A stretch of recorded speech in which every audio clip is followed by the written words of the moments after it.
I would think this week.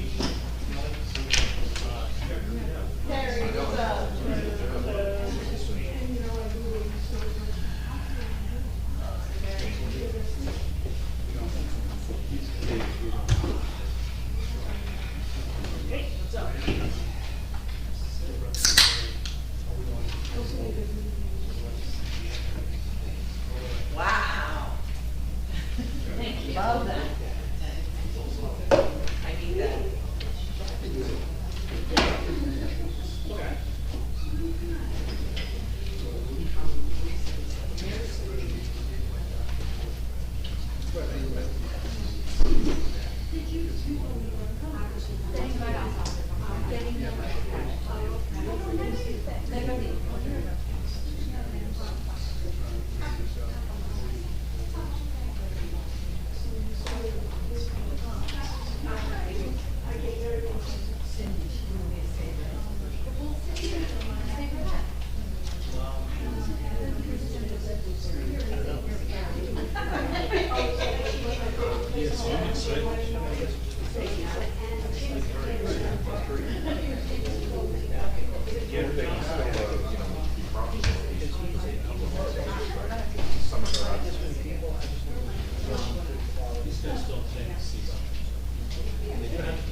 Hey, how's it going?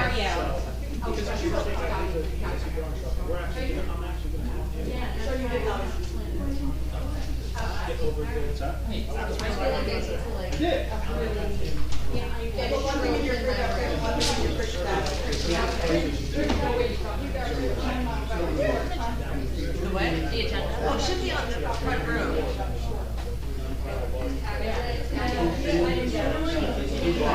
No, when you go to the jungle, you need to dress appropriately.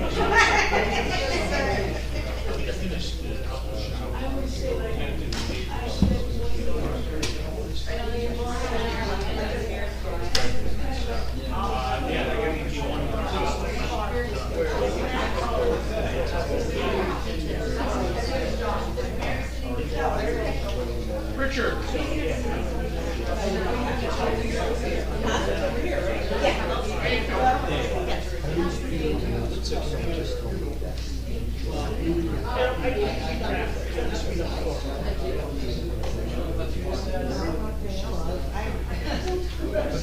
She's trying to get it on right now.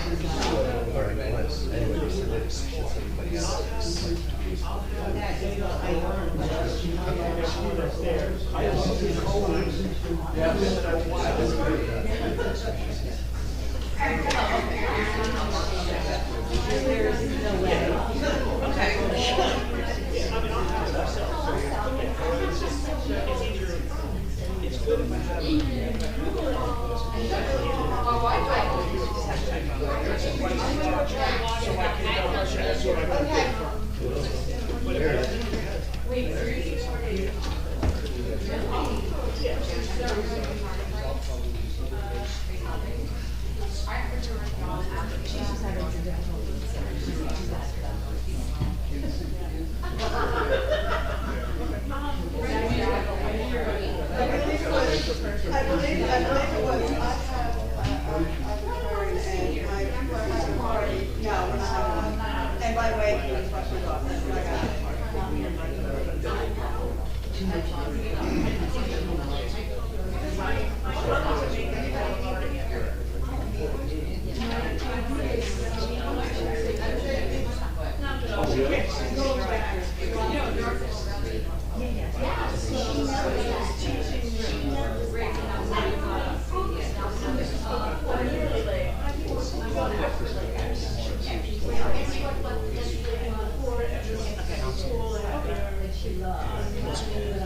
Oh, I know. I see your phone. I know I see it. Well, you know what?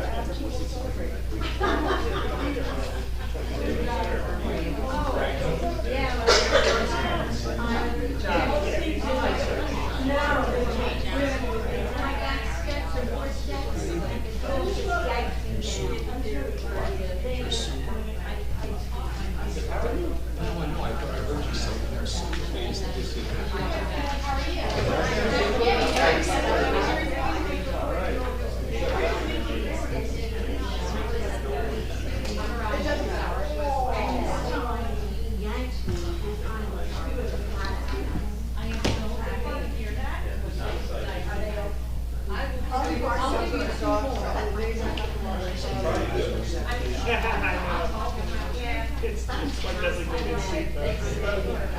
It's assigned seating. Behind the screen.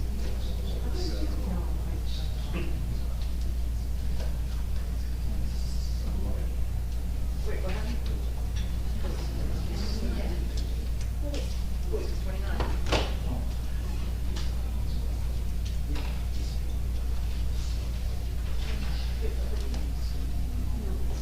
Oh, I did that.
He was 3 minutes out.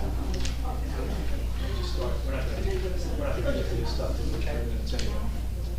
We ready to go? Recording in progress.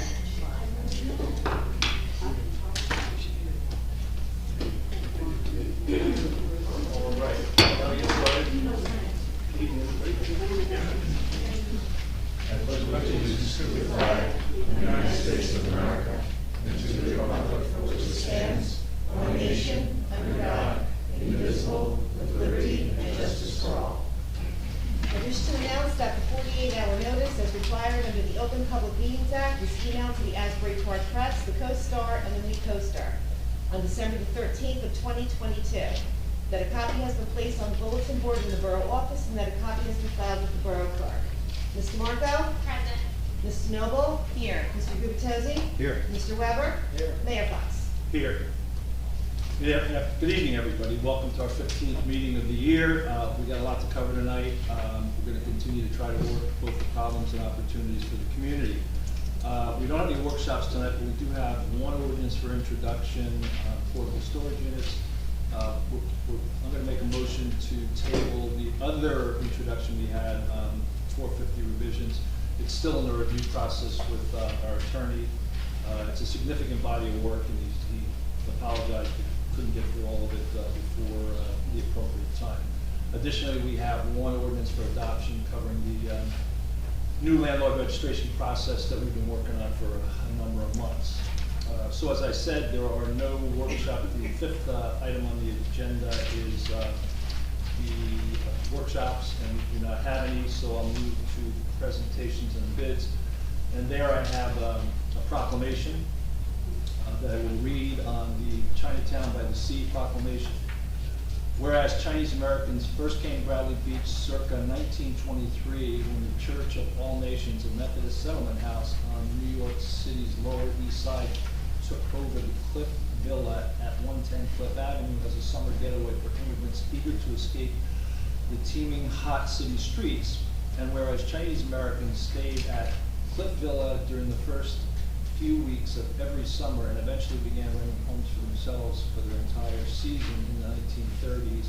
And whereas Chinese Americans began buying homes in Bradley Beach following the purchase of a bungalow on Newark Avenue for $2,000 in 1943 by Li Ming Shi, wife of Li V. Locke, a successful Chinatown merchant, and whereas Newark Avenue, considered by many as the equivalent of Mott Street in New York City's Chinatown, became the epicenter of Chinese American life down at the shore.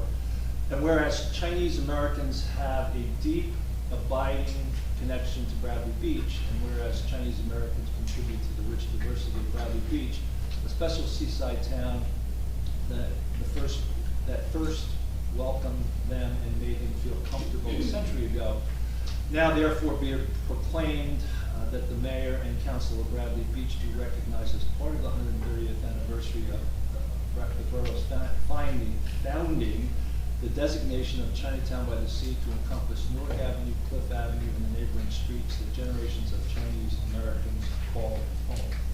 Dated August 16th, 2023. For those who are not aware, there is an event, and I have it here somewhere, on August 26th that we're going to get onto the website that invites you to a celebration. It's going to be at the Firehouse on 26th of August, and I'm not finding it, but we'll get it out on the website so that everybody can see it. Okay, thank you. Let's move now to the next agenda item, which is the approval of minutes. Make a motion to approve the minutes of the July 26th regular council meeting. Second. Mr. Marco? Yes. Mr. Noble? Yes. Mr. Gubatose? Yes. Mr. Weber? Yes. Mayor Fox? Yes. Make a motion to approve the July 26th, 2023 executive session minutes. Second. Mr. Marco? Yes. Mr. Noble? Yes. Mr. Gubatose? Yes. Mr. Weber?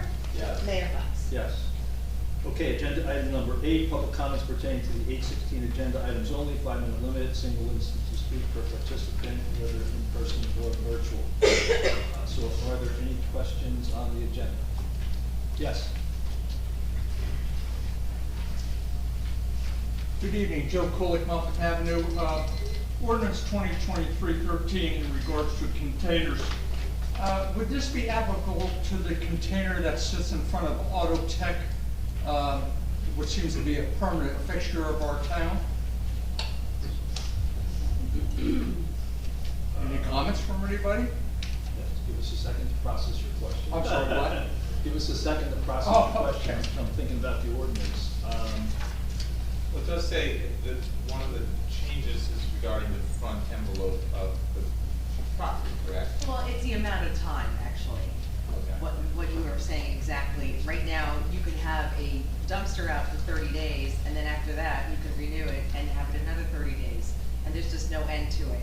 So what we were trying to do is come up with a time frame that's reasonable for not only the people doing construction, but reasonable for the neighbors that surround the construction as well. We Okay, had Jane, so for right now, it's just a continuing situation. Unfortunately, that's what we've been seeing, and that's why we wanted to change it. We've had incidents on public Yeah. streets, we've had it in people's driveways, that were using it as a dumping station. Even though it was on a private property, they would continually dump into it. So we had to revisit this ordinance and try and get some new boundaries. Yeah, well, as I spoke to you before, it's a matter of aesthetics of making our town look good, because you drive by there and it kind of looks like a construction company, you know, with the machinery out there and the dumpsters there all the time. You know, I just don't think it makes our town looks, you That's know. a very good point you bring up. Are they doing construction currently? I'm sorry, what? Are they under construction currently? I think they're cleaning out the building right now. I think that might be the second dumpster. I saw about 3 weeks ago, they just about filled it. I think they're completely emptying out the building. I did talk to Dr. Biagio about it. I said, well, why can't he move the dumpster to the back of the building? He says his property line only goes like 5 feet behind the building, so he can't do that. I thought maybe that would have been a solution, so. Yeah, plus- Okay, well, just a point. I wanted- Perhaps we could have Paul Murphy take a look at it? Sure. Okay, all right, thanks, guys. Thank you. Yes.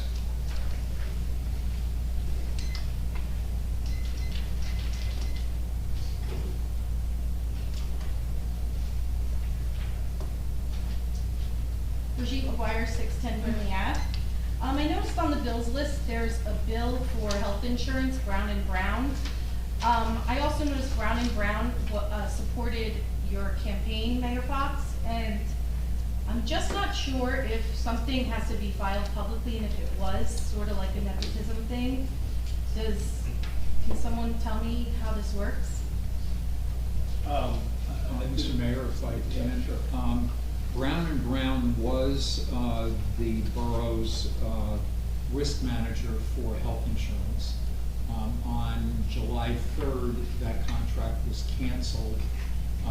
We had to provide them 90 days notice, so they are not going to be continuing in that role past October 1st.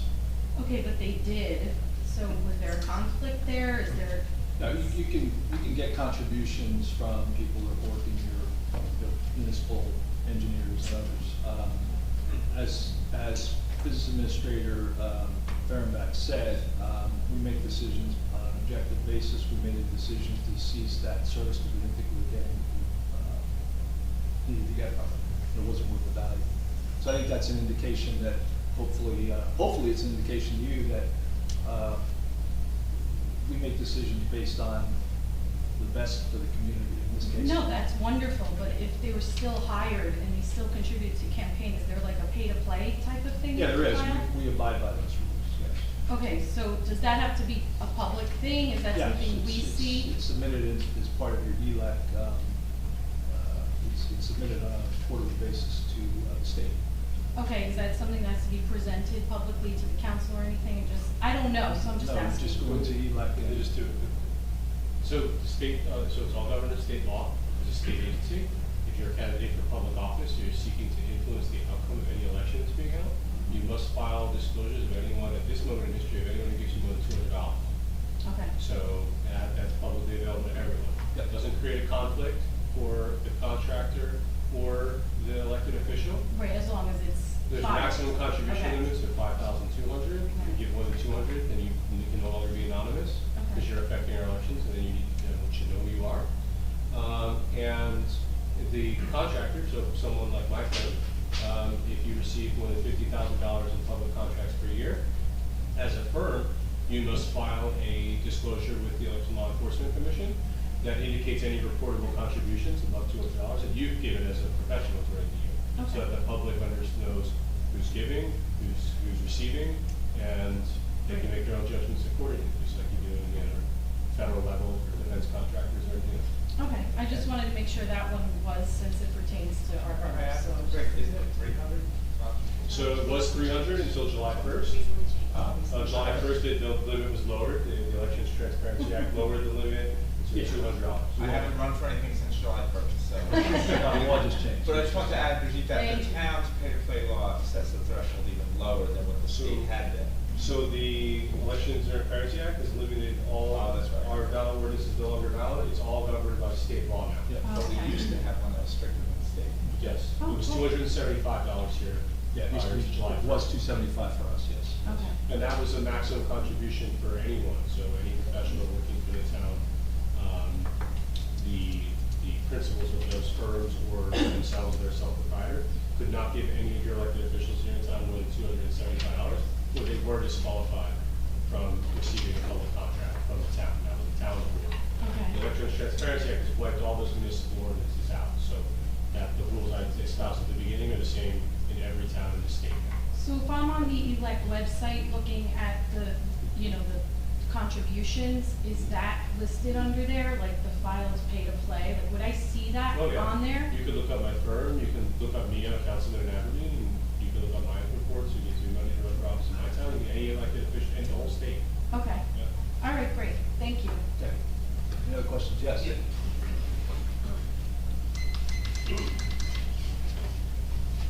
Herb Kenny, 216 Brindley Ave.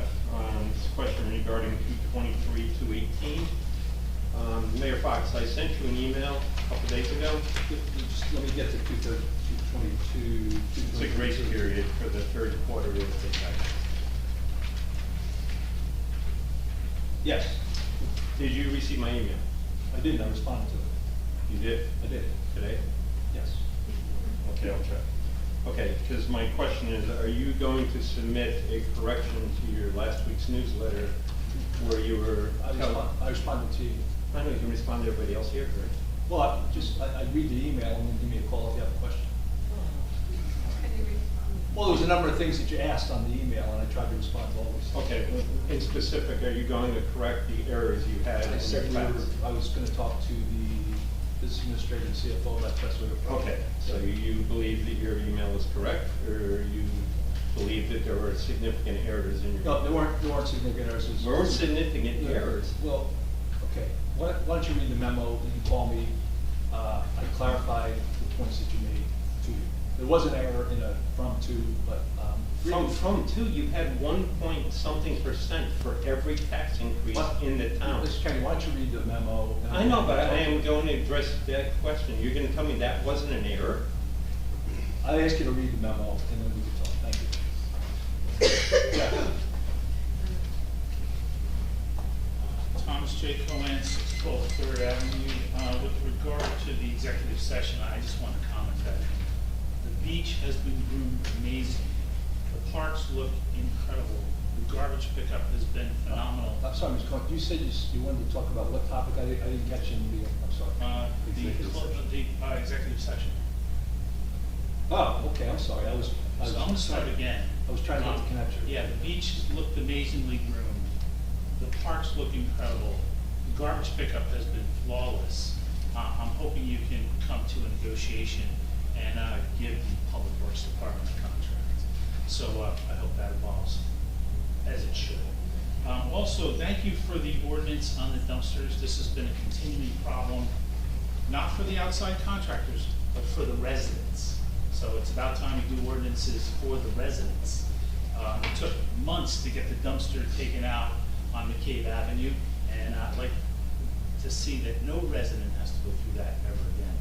Thank you, Mayor. Thank you. Yes.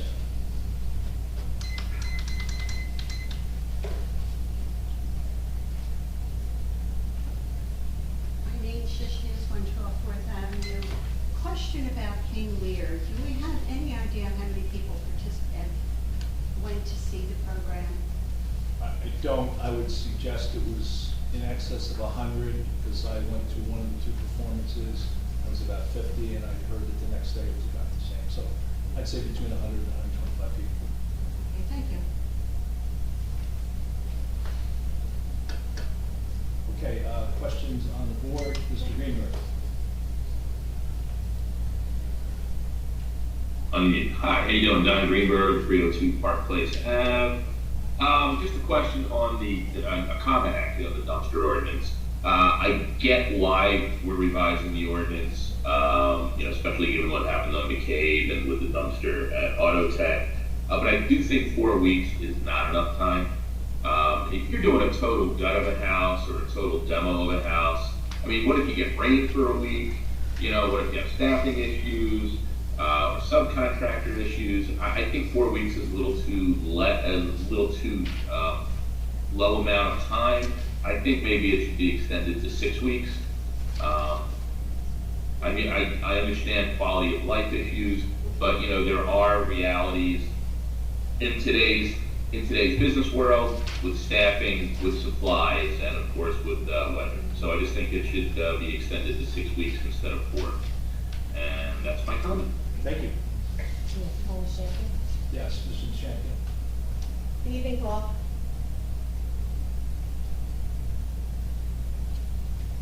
Thank you. Paul Champion, 411.5 Lorraine Avenue. I see again that there's an agenda item for resolution for the engineering company to start the process of demolition of 319 Lorraine Avenue. I'm wondering whether the borough has made any attempts to find a buyer who might be willing to buy the building to save it as is. Certainly that should be done. I know several parties that might be interested, but nobody has approached me. And as far as I know, there's been no search for a buyer, and I think there should be. Thank you. Thank you. That's it. I do not see any more hands up, okay? Okay, let's move to ordinances. Agenda item number 9, As I said, in chapter 450, we'll probably see that in the September meeting, September meeting.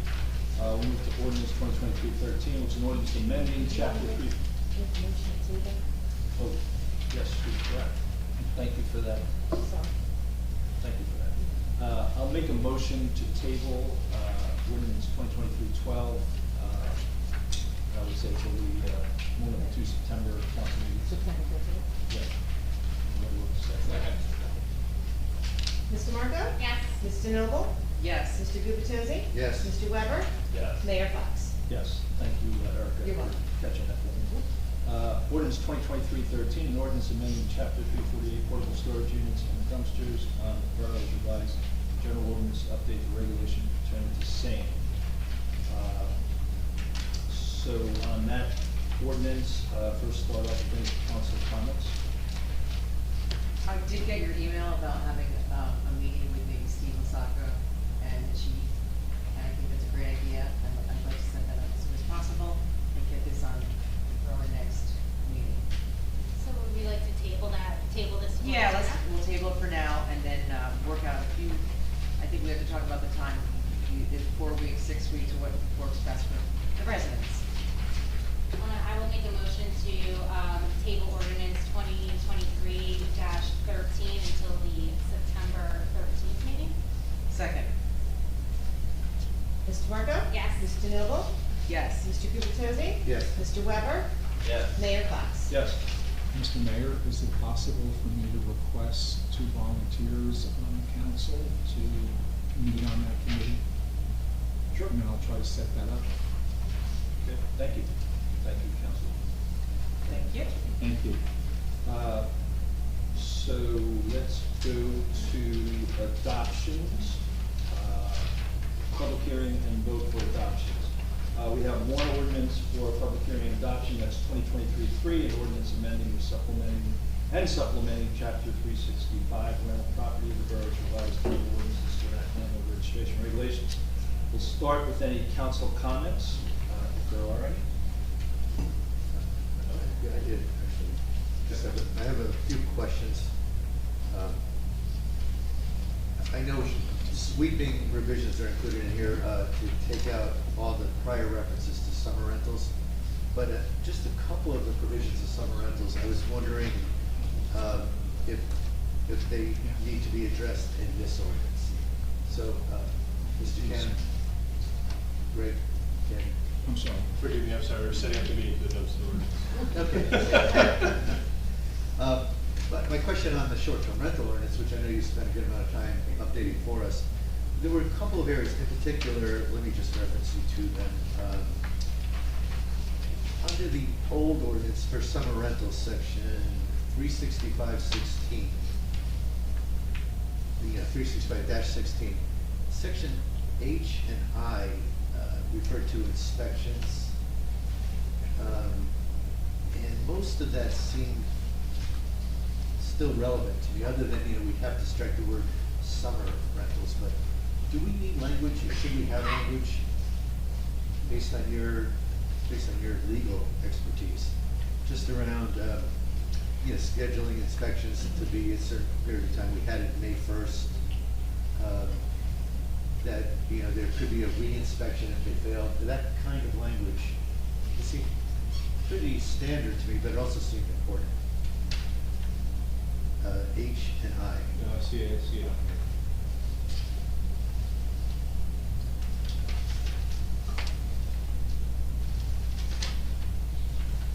So I know that when we discussed this with Mr. Murphy, and I thought you were asking him about when he would be inspecting. He seemed to believe that in lieu of that, he would be doing, he wanted to do an annual CO inspection, as I recall, and then for the summer rentals, he would do it upon the initial registration for the season, so that, I guess, for the shorter term rentals. So that those places would get twice a year, and then any other, basically like just regular rental, year-long house would get the once a year for the CO. Is that's, you're shaking your head, so I think I'm Yeah, correct. No, I think that's right. What we at this point, what you just described, I don't think we've captured that in here, and I'm wondering, do we need to? Do we need to just have some statement that states, will conduct these inspections? Maybe it is, maybe I missed it.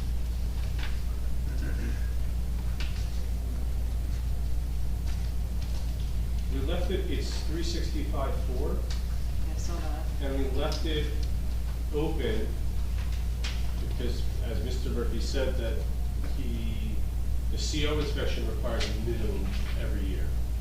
And that he would basically administratively do it every time when the rental registration was initially. And then he might do it more often for the properties that he knew needed more frequent inspections. So I think 4 is left open-ended, as I recall, for that reason.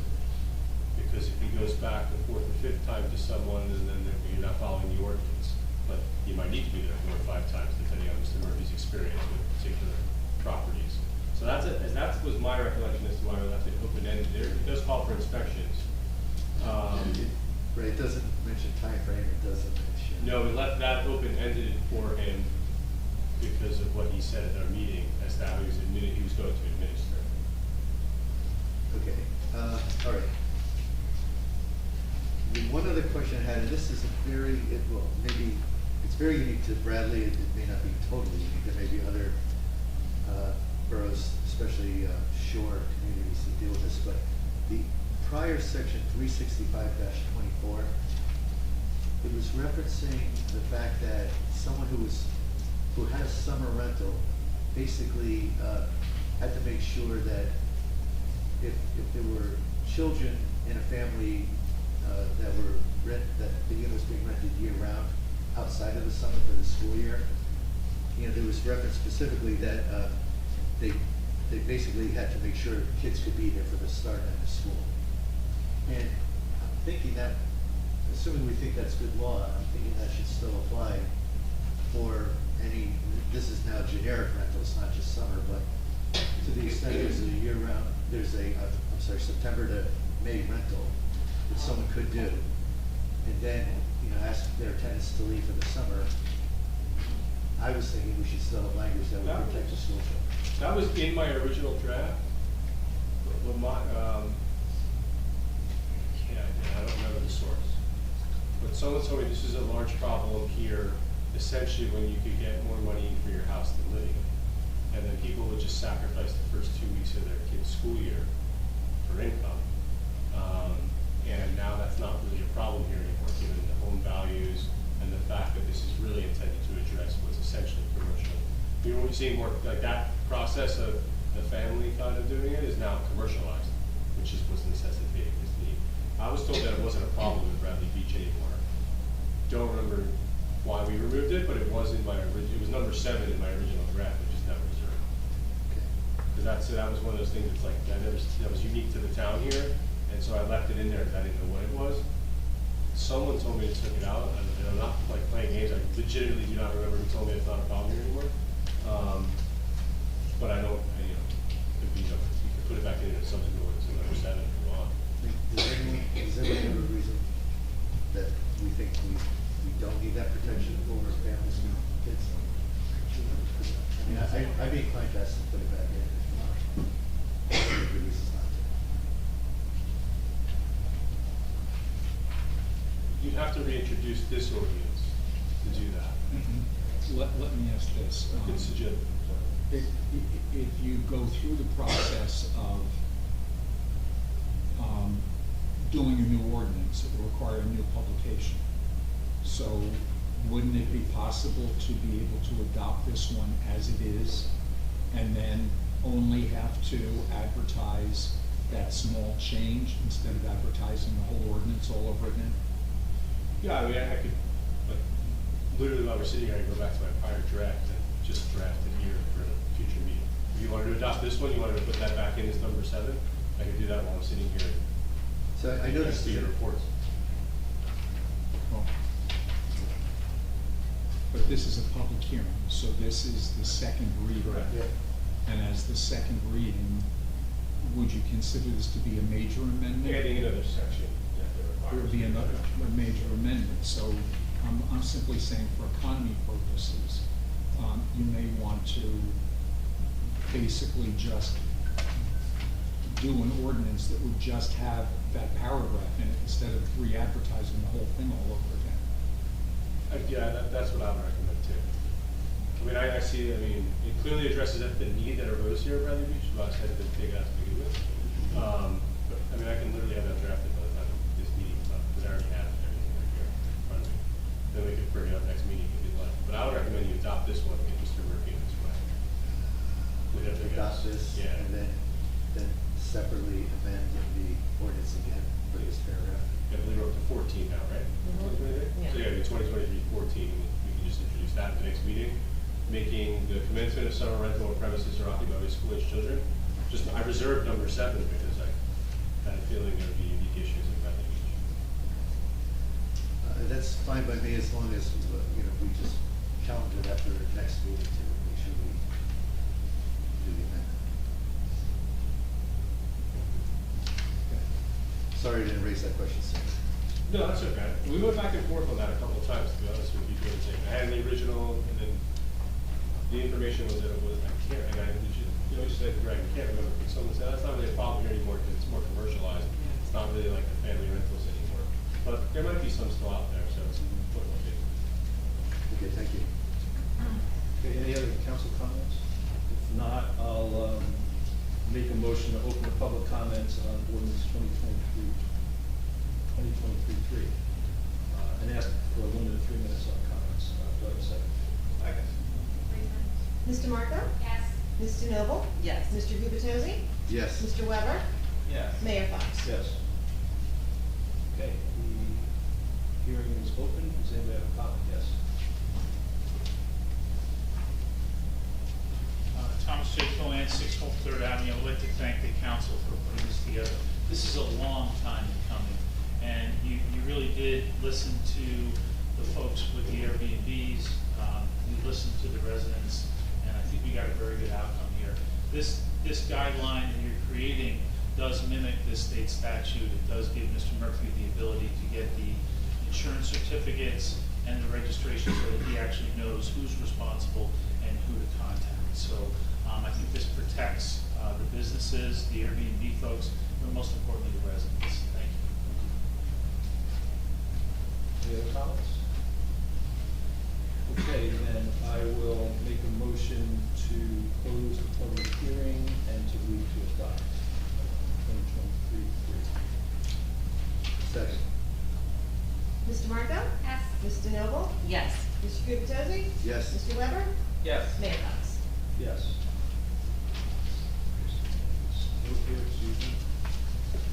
Okay, we'll move to communications. We have 2 communications, special law enforcement, class 2 employee memo, and also seasonal lifeguard memo. I think those are the 2.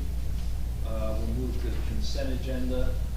We have 3 things on the consent agenda: 2023-213, bill list for August 16, 2023, 2023-214, approval of Special Olympics New Jersey to reschedule their previously approved 5K race from Saturday, November 4th, 2023 to Saturday, November 18th, 2023, from 10:30 to 12. It's a pass-through run only, confirmed twice. And 2023-215, the approval for the Bradley Beach Historical Society to conduct their Chinatown by the Sea celebration at the Firehouse Banquet Hall Saturday, August 26th from 1 to 7. And 2023-216, approval of probationary firefighter appointments.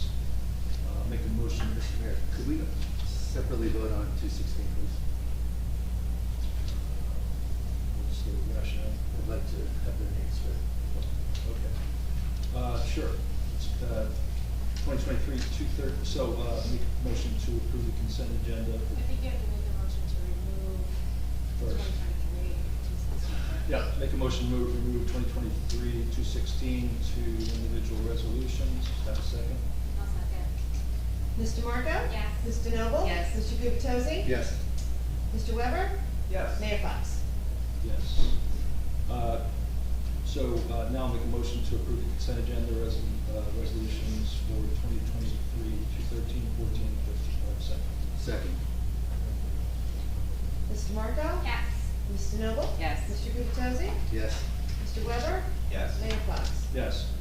Okay, individual resolutions, we can start with 2023-216, approval of probationary firefighter appointments. I suppose the council will do the names. Oh, yes, we- Thank you. Thank you. Okay, I'd like to read the names of the 4 probationaries. Are any of those here today? No, they aren't. Okay. Be it resolved by the following members were accepted as probationary firefighters, Bradley Beach Fire Department. Sky A. Becker, Ryan A. Petrillo, Dylan T. Federici, Ryan T. Green.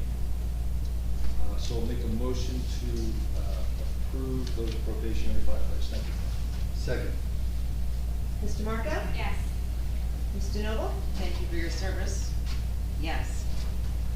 Mr. Gubatose? I really wanted those names read out loud just because it's so important in this day and age.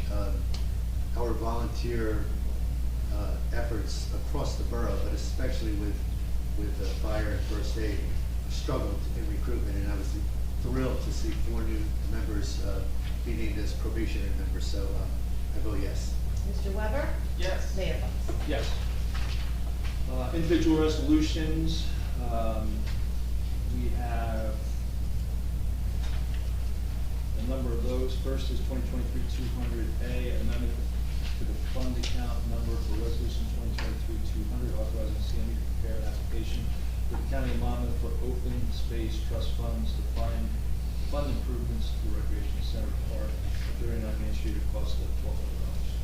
Make a motion to approve 2023-200. I just have a question, Mr. Mayor. Yeah.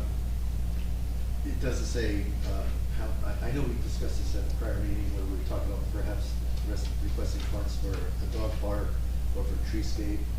Is there any indication as to what new things are being requested? Well, first of all, the only purpose of this resolution is because there was a typographical error. Somebody touched a 5 instead of touching a 6. And so that is the only reason for the resolution. In answer to your question, the engineer contacted the grant agency to try to understand what would be probably in the realm of acceptable, so the borough would not be seen as being greedy and therefore not be as eligible for having a successful grant application. My memory is that it includes the basketball court, the tennis court, it includes the playground equipment that was in addition. Any additional costs that may have been involved in trying to change the walkway so the trees could be saved. Those, as I recall, were some of the additions to it. A dog park was not part of the concept, especially being adjacent to the railroad and what that could possibly mean. Okay, it's helpful just to understand the expanded scope. I will second the mayor's motion. Mr. Marco? Yes. Mr. Noble? Yes. Mr. Gubatose? Yes. Mr. Weber? Yes. Mayor Fox? Yes. 2023-217, authorizing the execution of a commodity resale agreement with the County of Monmouth. Make a motion to approve 2023-217. Second. Mr. Marco? Yes. Mr. Noble? Yes. Mr. Gubatose? Yes. Mr. Weber? Yes. Mayor Fox? Yes. 2023-218, authorizing an extended grace period for 2023 third quarter real estate taxes. Make a motion to approve 2023-218. I'll second. Mr. Marco? Yes. Mr. Noble? Yes. Mr. Gubatose? Yes. Mr. Weber? Yes. Mayor Fox? Yes. 2023-219, rejection of bids for the improvement to Park Place, Phase 1, and authorization of a rebid to secure better pricing. Make a motion to approve 2023-219. Second. Mr. Marco? Yes. Mr. Noble? Yes. Mr. Gubatose? I'm going to vote, but I have a quick question, which is, we only had 2 bidders. Is there a reason why we got such little interest in this, Mr. Garabach, you know? We don't know, but the assumption is that it may have been a result of the timing when we went out to bid. So we're trying to give a greater amount of time, and being somewhat later in the season, we think that may have a benefit, allowing possibly the work to go over the winter. So we're hoping that improves it, but yes, it did concern us that we only received 2 bids. Right, are we, through our agent, through our engineer, are we able to reach out and encourage bidders? I mean, not we, the council, Yeah. but our agent? I'm just wondering if our agent could do more to solicit bids. I'll raise that. Okay, I vote yes. Thank you. Thank you. And I have a question before I vote, sorry.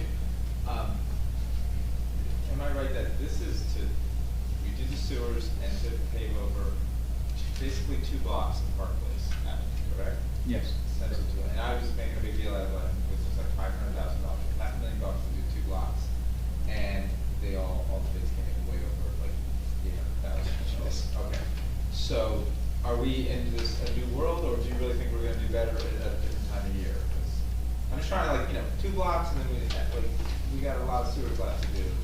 I know those are bigger projects, and it's different in some ways, but I'm just trying to add this all up. The engineer indicated that recent experience in some other jurisdictions seem to be having similar effects.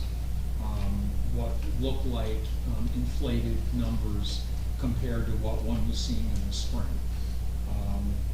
Whether or not that continues or not, he's not able to predict at this point. Okay, so we're going to take our chances. But I will also vote yes, and thank you for answering my question. Thank you. Mayor Fox? Yes. 2023, 220 rejection of proposals for the sanitary sewer system analysis. Make a motion to approve 2023. I have questions on this as well. Does this mean that we are not pursuing this at all? I do not believe that's what it means. You have to make a decision as to what you wish to do. It's based on the analysis that I gave you earlier, and then the report that I provided to all of you in terms of the advice I had received from NJDEP. I was not a part of this from the very beginning, so I have some difficulty addressing, the circumstances, but it appeared from what I was able to glean from the material that the original objective was to have an engineering firm evaluate the condition of the system in anticipation of a financial firm being able to come up with essentially a value for it. In terms of the process of going before NJDEP, what I ended up learning was that there are a couple of things to understand. One is that there is this WIPA set of criteria that need to be satisfied. And none of those criteria really require engineering. The second piece of it is that they were suggesting well, let me back up. Mr. Shishias came to a meeting, I think a couple meetings ago, at least one meeting ago, and he talked about an ability to go in for a predetermination. And as I think I indicated to all of you, according to the DEP people and the WIPA unit, there is no such thing as a predetermination. But there is what they call a pre-application meeting. And in the pre-application meeting, which would be made up of an administrative person and maybe 1 or 2 elected officials, to meet with representatives of maybe 4 different areas of DEP that deal with this. You could bring in a financial consultant that you may have, or financial analyst, or you may just come in to talk about the 5 sets of criteria and the ability of the municipality to conform to those or not conform to those. And so in any of the alternatives that they describe, the evaluation by the engineer did not seem to be a prerequisite to be able to proceed. So it seemed to me that under those circumstances, not to keep these engineers on the hook for several months, that it would be better to make it clear at this point that the municipality is not going to proceed with the engineering evaluation, but that doesn't prevent the municipality from continuing to pursue the appearance before DEP to get an understanding from them as to how they see the circumstances.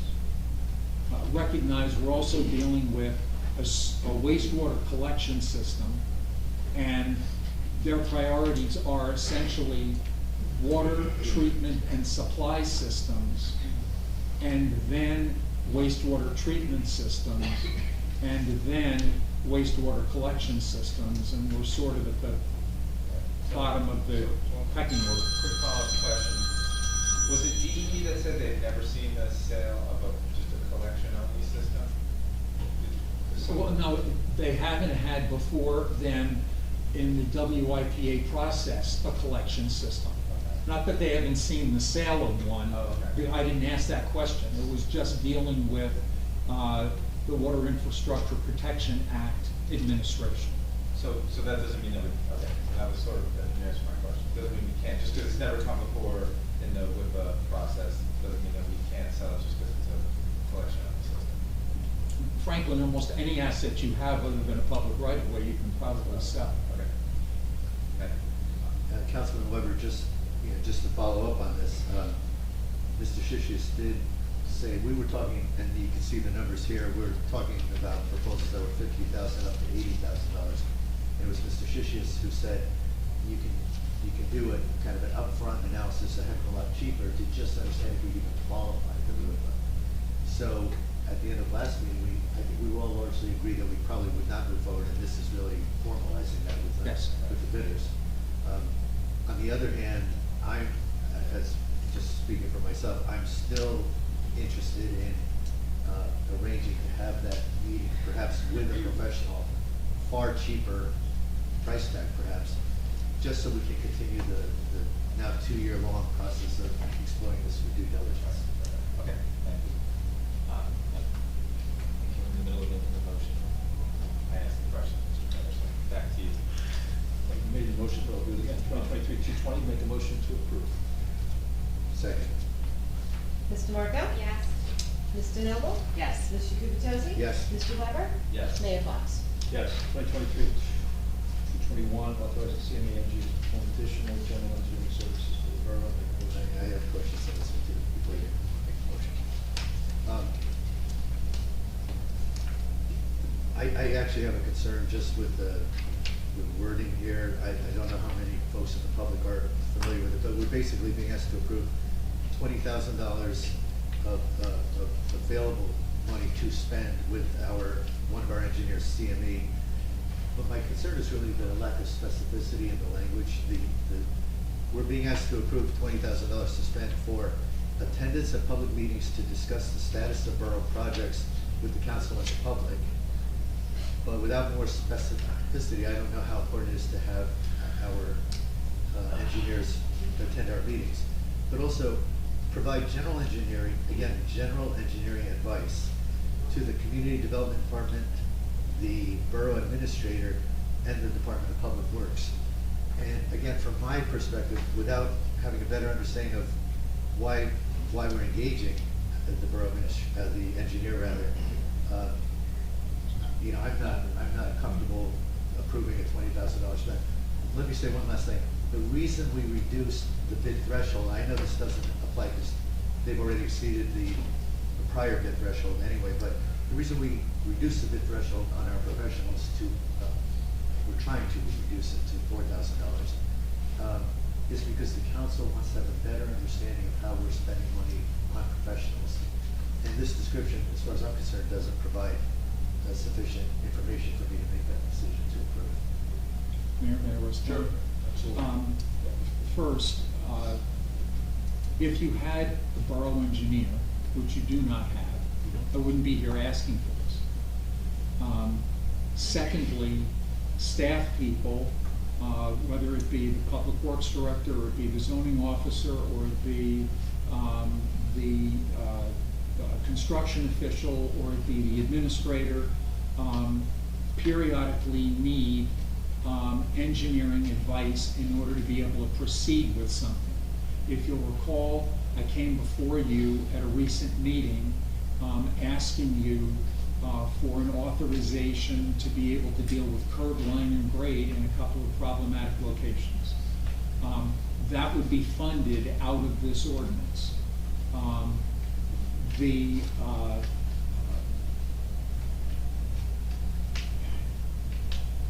Engineering is a basic tenet. Most, no, I shouldn't say most, many municipalities have an engineer on staff who they can just go to and the engineer comes out.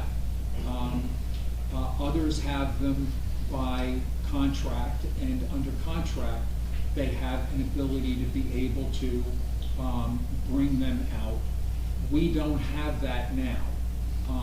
If you find the $20,000 amount to be something that concerns you, even though that was authorized, that amount was authorized by the governing body back in January, then I would suggest you make that number 15,000, or you make that number 10,000.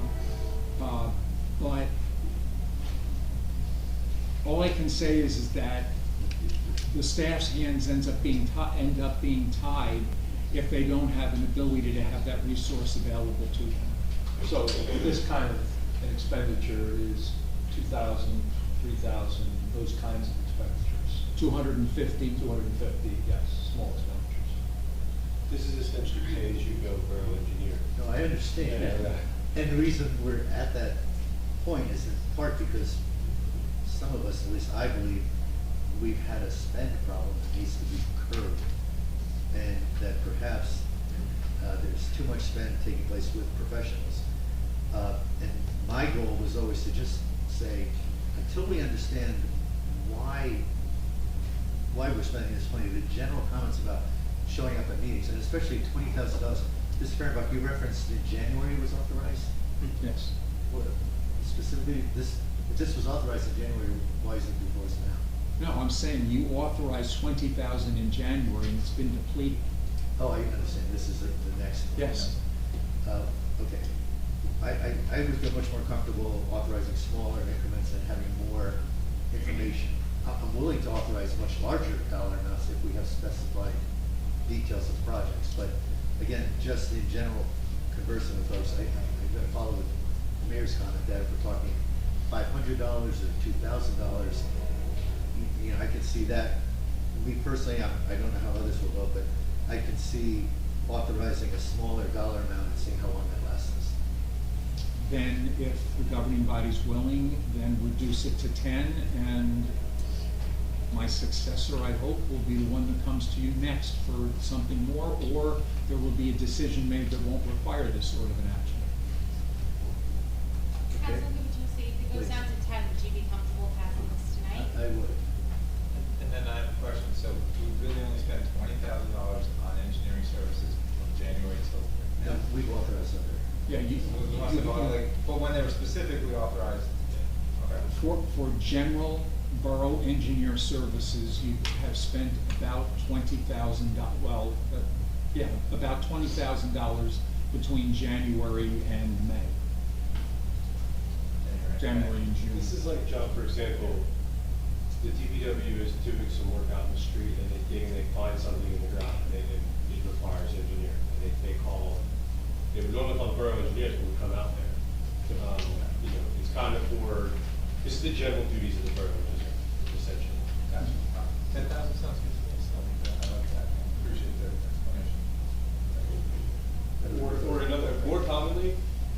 see community development, there's plans at the zoning office or the construction office, and they need engineering advice about whether that's okay or not. That's actually the more, probably much more common than DPW funds in the ground, to be honest with you. Anyone else have comments or questions? Then I'd like to make a motion to approve this 2023-221. I think you need to make a motion to amend it to 10,000, Oh, I was gonna say. and then we'll make a motion to Okay. adopt it. I'll make a motion to amend this resolution 2023-221 from $20,000 to $10,000. Thank you. Do I have a second? Second. Mr. Marco? Yes. Mrs. Noble? Yes. Mr. Gubatose? Yes. Mr. Weber? Yes. Mayor Fox? Yes. Now I'll make a motion to approve the amended 2023-221 for $10,000. Do I have a second? Second. Mr. Marco? Yes. Mr. Noble? Yes. Mr. Gubatose? Yes. Mr. Weber? Yes. Mayor Fox? Yes. 2023-222, resolution for the renewal of membership in the Monmouth Municipal Joint Insurance Fund. Make a motion to approve 2023-222. Yeah, second. Mr. Marco? Yes. Mr. Noble? Yes. Mr. Gubatose? Yes. Mr. Weber? Yes. Mayor Fox? Yes. 2023-223, authorizing T&M Associates to provide professional environmental and engineering services, bidding assistance, and construction administration services for the demolition of structures located upon 319 Lorraine Avenue. Yep. Yes, I do have concerns about this. Again, for the public's benefit, we're talking about approving a $48,000 cap on expenditures for an engineer to assist us doing a lot of review of the 319 Lorraine property. Part of me feels like this property's been reviewed to death. We've had numerous analyses around asbestos and lead. We actually paid T&M Associates a good amount of money, over $250,000, I believe, roughly, to hold me to that, to help us with all sorts of design issues and evaluation of the structure and so on. At this juncture, I'd like to understand, if I could, maybe from Mayor, from our business administrator, to be blunt, why do we need T&M at this point? Because my understanding is we could go to the market, to demolition organizations, and we could say to them, bid on this, the demolition of this church, give them access so they could review the church, and let them bring in whatever assessment they need, but have that all bundled under their price, rather than spending another $50,000 for an engineer to coordinate that project. That's my question. I'll start. Yeah, let me mention one thing. We had three bids, not bids, but the RF. 3 responses to the Three responses. request for proposal. Yes, and I think the range was 48 to somewhere close to 70,000. So it's Yes. clearly the lower of the three. That's what I Part of the said. reason I think, yeah, you all have that. Part of the reason I believe it was the lowest of the three was that T&M had a very in-depth understanding of that building, and the others maybe not so much. So they had a little bit of an advantage here, but just because of the work that they did. So with that, I'll turn it over to you. I originally went to CME to ask them to just to do this, and Mr. Gubatose, you and I had a discussion about that. You had a concern about how much was it going to be. I thought it was going to come in the $5,000 to $10,000. When I got done speaking with Mr. Matlack, he made it clear to me that there were a number of issues that have to be identified in advance of the demolition company going onto the site, dealing with asbestos, lead-based paint, and other universal toxins or something along those lines. So we then had a request for proposal made up. And, well, let me say, before I did that, I went through all of the material that had been generated from the 319 Lorraine investigations previously. I submitted those to Mr. Matlack, for Mr. Matlack to review, thinking, well, that may end up resolving his concerns, and we're not going to have to bring in an environmental consultant. In the end, he said, no, that's not satisfactory. That was sort of the equivalent of a phase 1 environmental audit, and we have to have the equivalent of a phase 2 environmental audit. And that there was greater environmental analysis that had to be done for those 3 categories of potential toxins, and preventative measures that would have to be taken by a demolition company to be able to make sure that their workers were safe, the residents in the area were safe, etc.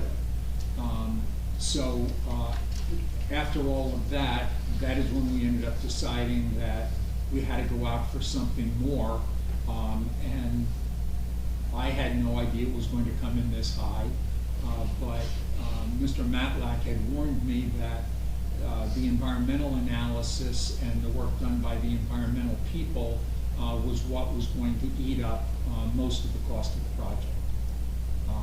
So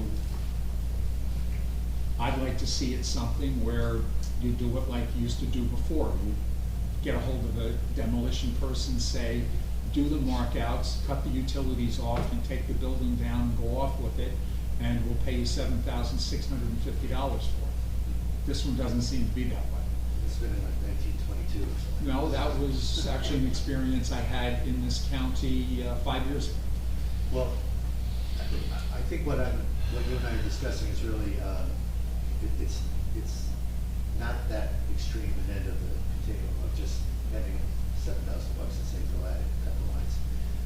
I'm not disagreeing that some of this inspection work should be done, but my understanding, I've jotted down some notes, my understanding is that demolition companies can hire a subcontractor to do this assessment.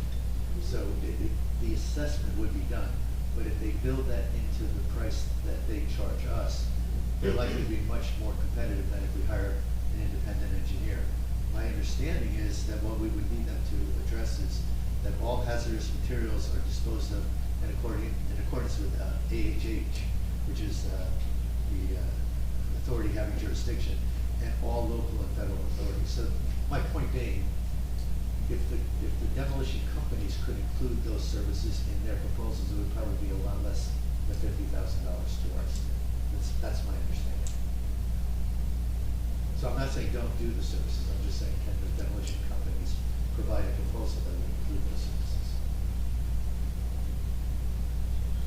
Okay, and then I guess I would ask this question, it becomes a chicken and egg issue. In order to be able to evaluate the satisfactory performance of the demolition company, you need to have someone who has the ability to be able to do that evaluation. This organization doesn't possess anyone that has the capability of being able to do that. There have to be standards set down in advance for that evaluation and that judgment of the contractor to be able to take place. I'm not sure how you get that when you're having the contractor supply the environmental analysis and who representing the municipality, not tied to the contractor, is making that judgment and assuring that compliance. I think we would need a consultant. I think we would need an engineering consultant to help us evaluate those proposals, but I think the standards are pretty well set. I mean, I don't think, any experienced engineering consultant would be duped by someone who says, oh, you don't have to do anything, or you only have to throw water on it. I think there are very clear standards that need to be addressed. There's one other thing, and I've mentioned this, Mr. Fairmont, to you and to the mayor on numerous occasions, and it's really not addressed in the proposal that was submitted by T&M. And that is the architectural salvage. Yeah, we've addressed that with Tina. Well, you've addressed it with Tim, and it's not in their proposal. There's one paragraph that says we'll look at architectural salvage. Well, let me cover two things before we jump to that. Okay. The first thing is that, in speaking with T&M and the business administrator and I spoke with them to clarify a couple of points I think it was last week. They've done a couple of similar jobs, not to this magnitude, but in the context of demolition of fairly significant buildings. And I didn't write down the list of those, but they're working on those right now. So I feel as though they've got a pretty good, their proposal I think is a good one. It's a lot less expensive than the other two, number one. Number two, we clarified with them that's two things. Number one, that the parsonage is included, number one, and number two, that they would write into the bid spec. Once we provided them with an inventory of what we wanted salvaged, they would write that into the bid spec for the, write it into the bid spec. Correct me if I Yes, that's correct. So that's what they have committed to do, and it was pretty clear that that was just an assumption that they had, that yes, that's in there, and we're gonna do it. And for further clarification, what does that mean when they say they'll write it into the bid spec? So the specification that they put out to bid, they will be very clear with, there's a salvage portion of this demolition. That salvage includes A through J items that need to be salvaged. So that are considered to be valuable and important by the municipality, by the client. How does the client determine what's valuable and how much it's, roughly how much it's worth? That's not in these specifications, is it? It's not in, well, good. It's not in the specification, but It's not in the proposal. But let me just say this, we spent probably about 2 months, a month ago, the mayor going out to various salvage companies, let me just say, trying to find interest in the property. The references were made by people in the salvage business. Now, what may be valuable to me or may be valuable to you is valuable to us. The question is will somebody else end up finding it the same way? And what we were basically discussing with the engineer was that they would seek out the market to try to identify all possible avenues of value for what is at this property. The stained glass windows, the pews, the organ, and or the organ materials. Okay, so for starters, I spoke specifically to the mayor about this a couple months ago, and he said he had talked to one salvage company, not various. I've talked to a few. I talked to one in Tom's River. Somebody from Asbury Park actually came in and toured the site with me for 40 minutes. Nothing's been shared with the council. None of your conversations have been shared with the council. We have no idea. The Ocean Grove Camp Meeting Association has come in twice and spoken to us. What's the problem? To who? To us, to Greg and I. Okay, not to the council is what I'm saying. I say the council knows nothing about this, but you're asking us to vote on this. And your response is, you're ignoring the fact that the council knows nothing. You're saying, they've come and they've talked to me, they've talked to me and Greg. Your specific issue is around salvage. We've said, we've talked to T&M, and they are going to, and we absolutely will include you in the context of how do we come up with an inventory of what is valuable? Greg mentioned pews, stained glass, pipe organ, maybe woodwork. Fixtures, the person that went through from Asbury Park said it's marginal. The Ocean Grove Camp Meeting Association built into this analysis, or built into the original contract that I think Councilman Weber and you were here when that happened, put a a caveat in there that they wanted, call it dibs on any of the artifacts. When we met with them, they want something that's probably the size of that screen. That's all they want. And what we're hearing from all these companies, the two that I spoke to and from Ocean Grove, is that there is a glut of inventory because of the amount of churches closing in the US. That's not saying that we're just going to say, well, it's not worth anything, leave it in the church. We want to do an inventory and say, we believe these items have value, and take those out of before that's done. Okay. So I'm not sure what else we could have had, what other conversation we could have had. Okay, well, I can tell you, for example, they only want something as big as that screen. Something as big as my end of my thumb might be worth $2 million if it's a rare Cope diamond. Something as big as a baseball card, it could be worth millions of dollars. We heard Mr. Nishapin, I don't know if I think he is on. You're talking about stained glass. It could be stained glass, it could be the organ, it could be all the things you've recited. We collectively don't have the expertise to know what the value is. Absolutely. And what Mr. Fehrenbach just said to me was, the TNM will seek out the market to identify all venues. That to me is not sufficient. We need a plan that, these artifacts could be worth $5,000, maybe it's just whatever the organ is worth melted down, I don't know. It could be worth $1 million, I don't know. And if we're gonna have somebody seeking out all venues, that doesn't sound like an expert in the field identifying the value of these items. I can tell you that the salvage person from Asbury Park that came in said the value on any number of these things has dropped significantly because of the glut in the inventory. And by the fact that they came back and said, we're really not interested, which surprised me because I thought they would have interest, kind of indicates that. Now, that's again, not to say that we're not going to salvage those items. We're going to salvage those items. But if you go through that church, as I went through, it was actually an interesting exercise to go through with a salvage person. There wasn't a lot of value with the exception of pew, stained glass, pipe organ, woodwork, but they said that has some value. Everything else in the church, she said, basically, not there.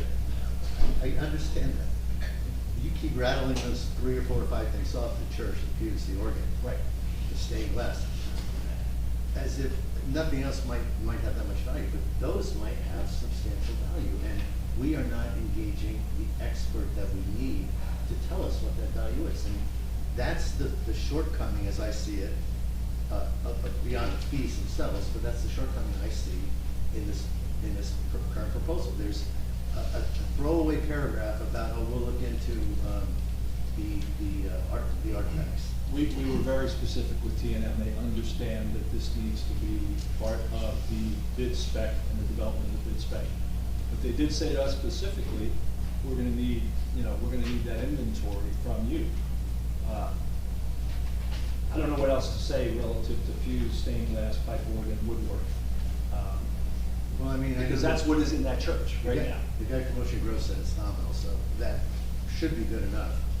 I'm just thinking for those of us who care about the borough resources and care about maximizing the value of what could be very valuable artifacts, I think we need an expert. I think we need, there are businesses that go in and say, that's Tiffany, that's just not a 2x3 foot square pane of stained glass, that's Tiffany stained glass, and that's worth $500,000. And how do we know that's Tiffany? If the guy from Ocean Grove and the guy from Asbury says, no, that's stained glass, right? We got plenty of that stuff. All these churches going out of business. I'm saying we need an expert in this field that goes out, says, that's worth that, that's worth that. And maybe it's an auction house. Maybe it's an entity that is in the business of selling 100-year-old artifacts. Maybe they specialize in churches. I don't know. But we don't, this is potentially a very valuable asset for the borough. And we're just basically saying, let's hire an engineer, $50,000 more than I think we probably need to spend. And it's an engineer that doesn't have expertise in this area. So between the cost, in terms of, I think there's a better way to do the procurement, and in terms of the artifacts, I don't think this is in the borough's best interest, and certainly not in managing our assets' best interest. That's my opinion. I wanted to make sure I said that before we had any official vote. Okay. I appreciate it. I can only tell you that T&M, I think, when they did the analysis on the church and they brought the appropriate engineers in, they brought the right engineers and the right expertise to bear when they did the analysis, and they provided us all that information. I don't see that they're gonna do anything less than that going to this phase. I just think they're a very professional company. They're involved in demolitions. They're gonna get those experts in. They have told us to start thinking about what that inventory looks like, so that they're referencing to the right people, the right information. I agree. For the record, I think they are a very professional company. This is not about T&M. This is about the fact that if they're gonna go out and bring in experts and engage subcontractors, and they're gonna do that all in the same cost, we might be having a different discussion. But if they're going to do all that, and then they're gonna tell us to engage all these additional experts, it's another $20,000. I don't know what they're gonna do. I don't know how much they're gonna charge. They're gonna It's build not that, in the they are proposal. building that into the bid spec. So the company that does the work and the demo is gonna be responsible for physically doing that work, Yeah. not T&M. Well, again, I'm talking about appraising the artifact, whatever the artifacts are, architectural salvage. Give me a process, how they're gonna appraise it, how they're going to find avenues for sale. I think you've gotta look at a demolition holistically. You can't just say, go knock down the building and we'll tell them, save the state. We're not saying that. By the fact that we're talking to T&M and said very specifically, this has come up numerous times, and we know that that's gonna be built into the bid spec. It will be built into the bid spec. T&M understands the gravity of it. So I think you're pointing to something that we are covering, and I think we'll cover adequately. I feel like I've had this conversation 100 times. We will do this, we will do this, we will do this, and I believed it 100 times. I need it in writing for me at this point. We will be happy to put it in writing. T&M, I'm sure, could put that in writing for us, because Mr. Fehrenbach, I mean, T&M was very clear that they were gonna cover this. If we're asked. Yes. They were. I don't know what that means, so let's move on. All right, I make a motion to approve 2023-223. I'll second. Mr. Marco? Yes. Mr. Noble? No. Mr. Gubatose? No. Mr. Weber? Mr. Weber's recused. I'm able to say that myself, but I'm abstaining, thanks. Mayor Fox? Yes. Unfortunately, I think we just continue to hold this. This is a process that is a tedious process, a difficult process. I don't think we're gonna get a better approach than we put together with T&M. I'm sorry, with T&M, with the RFQ that we did. This is unfortunate that we're holding this up again. I just question the motivation. I would say Thank you. Let's move to 2023-224. If this administration, Mr. Mayor, had more thorough specifications built into the proposal, and we could see what T&M is gonna do, and we don't just have to rely on you saying, I believe they're gonna do a great job, they're a really high quality firm. I did not say that. I did say that they're a quality firm, and I believe they're gonna do a good job. But they are specifically going to build into the bid spec, the salvage operation. I'd like to see how they're going to do that. How do they do that? What experts do they bring in? Is there additional charge? Do they? There is an additional charge from the charge at the gates. There is not. It's not in the proposal. We specifically asked that question, is that included in the proposal? They said yes. They said yes. Thank you. Unfortunate. Okay, 2023-224, authorizing a minor encroachment of entry backward into 2 stairs, existing driveway to the 704 4th Avenue, aka Block 58, Lot 12, to be located within Mr. Building right away. There are no questions, I'll second. Or did you make the meeting? Make a motion. I'll second. Mr. Marco? Yes. Mr. Noble? Yes. Mr. Gubatose? Yes. Mr. Weber? Yes. Mayor Fox? Yes. Mr. Mayor? Yes. There is an additional item that needs to be considered this evening. Yes. That I communicated to all of the governing body members about on Monday evening. It deals with what I believe many of you were under the impression existed, but as the result of questions raised by Mr. Oliver and reviewed and confirmed by the borough attorney, that the auditor needs a resolution of the governing body authorizing Oliver and Company to perform the 2022 municipal audit, and to authorize the mayor to execute a letter of engagement with Oliver as per the company's proposal. The company's proposal was for a total cost of $29,000 for the audit for the year 2022. Mr. Cannon may be in a position to be able to tell you the way that resolution would read. So this is authorizing the award of a non-fair and open contract in accordance with the 2022 municipal audits. So we're going to have to make a motion to amend the agenda. And long story short, Mr. Oliver you guys thought you were approving him for the 2022 audit, but his underlying letter on resolution 139/2022 had 2021 in it. And so this is to approve his proposal dated November 25th, 2022, which I believe the administrator is all sent to you. Mr. Cannon, did you see the email I sent to you and Mr. Brambach a couple hours ago? Good, let me check for it. It basically, you say, and you're right, it does reference the 2022 audit resolution. There were two resolutions for the residents' benefit. The 2021 audit, no questions. 2022 audit, separate resolution. It referenced, it actually gave the right time frame.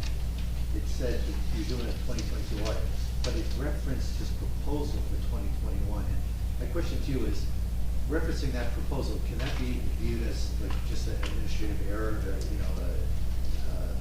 de minimis in nature, that effectively we've already approved him and we don't need to approve him tonight? So I think all of us here, I think that it really is a typo and error. But the auditor would like a fully vetted, proper, at the end of the day, he's the one doing the work, and he wants the proper resolution. I think what he wants from me is a memo basically saying that if we all agree that I can provide that memo to him, then they're already scheduled to meet next Tuesday. Yeah, I mean, we don't really even need a resolution at this moment. It's really, if we all agree in this room that you all intended to give him the 2022 audit, which is literally what, I know two of you weren't here, but the three that we're all saying you're giving him the 2022 audit, the resolution just wasn't correct. If you guys are okay with that, the mayor can move forward with Greg, and we'll have a resolution on the next agenda to ratify it, if that works with everybody. Thank you. My only other related question is one of procedure. This was not noticed to the public. I've already communicated in writing that I am okay with that. In fact, I'm encouraging us to consider that. But that said, are we able to make this decision tonight, given that this was not noticed to the public? So that's an interesting question, because the ordinance under which we remove that obligation, well, Mr. Cohen is sitting here, has enforced this rule before, but as I don't know if you know, one of the ordinances that was recently passed in Chapter 5 took that strict 48-hour notice out of the ordinances, I believe. I don't know if it's currently in place at the moment, and so it would be better if everyone gave their assent here as a straw poll, doing it right in front of the public, and the formal action is put on the next agenda and taken at the next meeting to ratify that decision. I have a question. He has not started the audit, correct? No, but the audit. No, he has to. But just to clarify, the majority of the audit work, a lot of the audit work was done by HFA, by the team at HFA. They prepare the AFS, they prepare a number of reports, they prepare a number of worksheets, which they have done. Now it's just a matter of sitting down, handing over that information, and then the follower would start the tests, checking of the reports, validating balances, with the work that they do. So did he say the reason that he hasn't done it is because he's not confident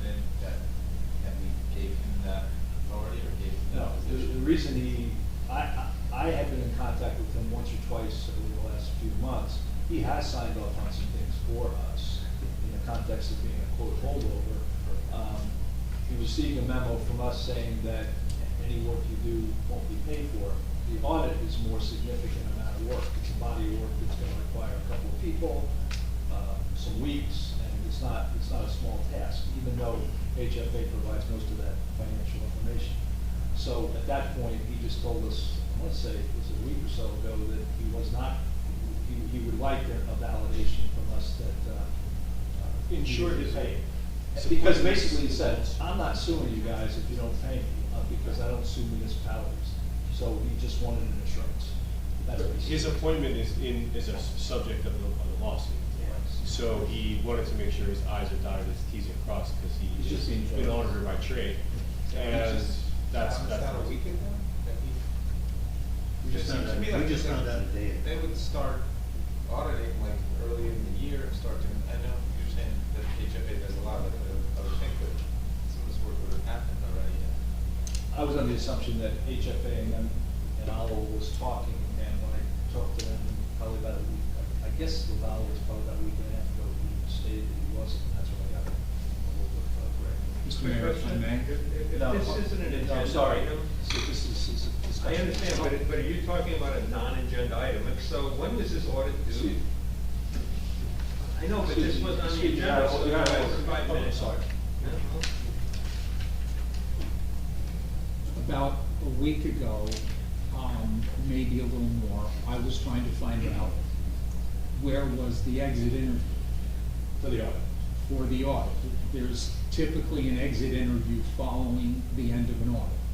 I knew that HFA had performed a series of worksheets and had completed the AFS, and that all of that was in place. And so I'm saying, okay, so where's the exit interview? That is when I ended up finding out that Mr. Oliwa had a question about what was taking place. And I had heard at least a few members of the governing body say that they understood that Oliwa was the auditor for 2022. So if the council's saying he was the auditor for 2022, I'm under the assumption that he's the auditor for 2022. When I ask for the exit interview and I get a response, I haven't been appointed as the auditor, I then say to the clerk, can you give me the paperwork that indicates that he was appointed as the auditor? When I get the paperwork, I end up going back to him and saying, here's the paperwork, you're the auditor. He said, well, you didn't pick out this particular item, and given the notice I received from the governing body about not being paid if I haven't been authorized by the council, I don't believe I've been authorized by the council. I then raised the question with the attorney, because I figured that if the attorney gives me an opinion that will state that the auditor is Oliwa, then I can get him to move on and get this to happen. And initially, Mr. Cannon agreed with me that he was the auditor. And then when he went back and he reviewed the documents that Mr. Oliwa sent through, is when he was then convinced that that was the case, and that was late on Monday that he did it. I saw it Monday evening. At 11:30 on Monday night, I sent you all the memorandum based upon the fact that there wasn't very much time, and I didn't want to wait another month for the September 13th meeting to be able to get this going. It ought to be going immediately because it should have been completed by now. I mean, there are audits that aren't completed until, August, September, October, but they're usually completed in the June, July, August, September period. And when Greg called me, I said, oh, no, I heard, I was there for the meeting. On the day appointed of the 2022 audit, the paperwork, Mr. Oliver was correct, and it's technically not. Well, and Mr. Spermbach, I want to make sure you don't feel defensive in any way. I actually commend you for looking for that that closing interview, that exit interview, and for at least becoming aware, because the council was not aware that there was no audit underway. To your point, we did think that we had appointed him a year ago, May 10th. I was the one dissenting vote at the time, so I remember it very well. We did appoint him, and we all thought, including myself, that he was actively at work conducting an audit. Being an ex-auditor myself, I find it very difficult to understand how our administration was not aware that this audit was taking place. It should have started at the end of last year, but certainly early this year, completing the AFS, for example. That is not an audit task, that is building some spreadsheets and financial summaries. But HFA does that for us, Oliver does not. That's good, but they are not an auditor, and he does the audit. But we all thought he was conducting an audit. And had you not been the person to look for closure on that interview, we'd all be waiting for the audit to be delivered. Typically what the timeframe is mid-July or end of July. I know there's been an extension to September, but this is something that should have been going on for 7 months. And thank you for identifying the fact that the auditor had questions and hadn't even begun the audit. Okay, thank you, Councilman. Do we need to just do a nod or straw poll on this? Yeah, if you straw poll, if you're okay with it, we'll ratify it on the agenda next meeting. Agenda published. Straw poll, I say yes. Any objections to telling Mr. Oliver to go forward? Okay, thank you. Do we need to make a motion or anything for that? No, we'll have a. You have a ratification yes. resolution on That that. gives the administrator the confidence to tell Mr. Oliver. Okay. And his resolution will be on the next agenda, so he can start to go into general ledger. Okay. And this will authorize the mayor to sign the letter of engagement? Yeah, I think he has the ability to do that. Okay. Thank you. It's unclear in this building history, but it's full of interest. Who else? Okay, I think that's it for that. Number 12, announcements, none. Number 13, mayor and council reports. I can start that, just a second. Okay, I have a couple of comments. We'll start with the summer. We're continuing to have a interesting summer in 2023 in Bradley Beach. This last weekend, with an expectation of great weather, Mother Nature kind of threw a curveball out of Saturday and doused not only the beach with a couple of pretty big storms, but our summer concert series. So we are rescheduling that, but hopefully that's the end of bad weather for the next 3 weekends. Let's all hope that that's the case. We're hoping that the positive trend continues on the beachfront. We're seeing more and more crowds. One of the barometers we've used in the past, and I haven't reported on it until tonight, but I'll report kind of where we are. We were behind on badge sales on July 26th cumulatively, but as of August 15th, which is yesterday, we're at almost 1.5 million in total. It's about 30,000 more than the same period last year. So not only did we kind of recover from what we were behind a little bit a few weeks ago, but we're surpassing last year's amount. We budgeted $1.8 million in the forecast. Last year we also budgeted $1.8 million. We came in at $1.9 million. Hopefully that occurs again this year. Certainly we're going to gauge that with the weather. But we've had great crowds and a good experience at the beach this summer so far. We had talking about. I'll spend a minute on the mayor's wellness walk. We had actually two over a two-week period. We added something into this walk, a talk. And we had the head of geriatric services for Jersey Shore University Medical discuss healthy aging this past week, this past Saturday. We've got 3 more walks scheduled, one in September, October, and November. We're going to talk about happy feet in September. We're going to talk about healthy dogs in October. And we're going to talk about the importance of exercise in November. So we'll advertise that, and hopefully everybody will join us for that.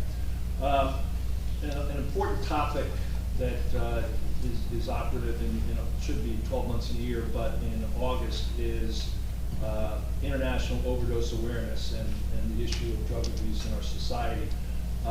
Last council meeting, July 26th, we did a proclamation authorizing memorial flags in Riley Park, signifying deaths in Monmouth County. The good news there is that there's much fewer flags up this year than were in 2022 and 2021. I can remember 2021, there were a lot of flags. And there's still, the good news is there's less flags. The bad news is there's still flags out there, so we've got more work to do. So we do support that. We ask on the 31st that you support local charities, you donate to Project Opioid, and there's some hashtags that we'll put on the website that can support those things. I actually got something today that National Fentanyl Prevention and Awareness Day is August 21st.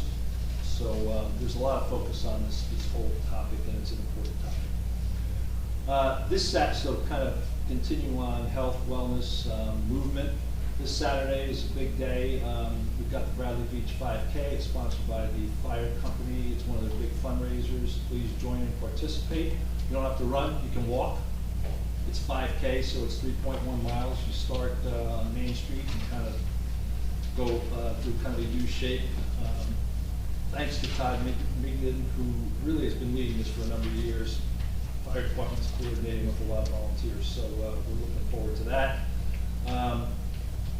Tomorrow we have songwriters on the beach, Matthew Smith and Mike Pellegrino, and our fourth band on Saturday, from 5 to 7, The Verdict. It's going to tie into our Pirate Day. It's a reggae band, so we'll see how that goes. The Ozzie Center replacement. We completed the punch list on the roof replacement. We had environmental testing in there today, along with our public works supervisor. That'll be a few days to get those results, but we're very optimistic about the level of contamination.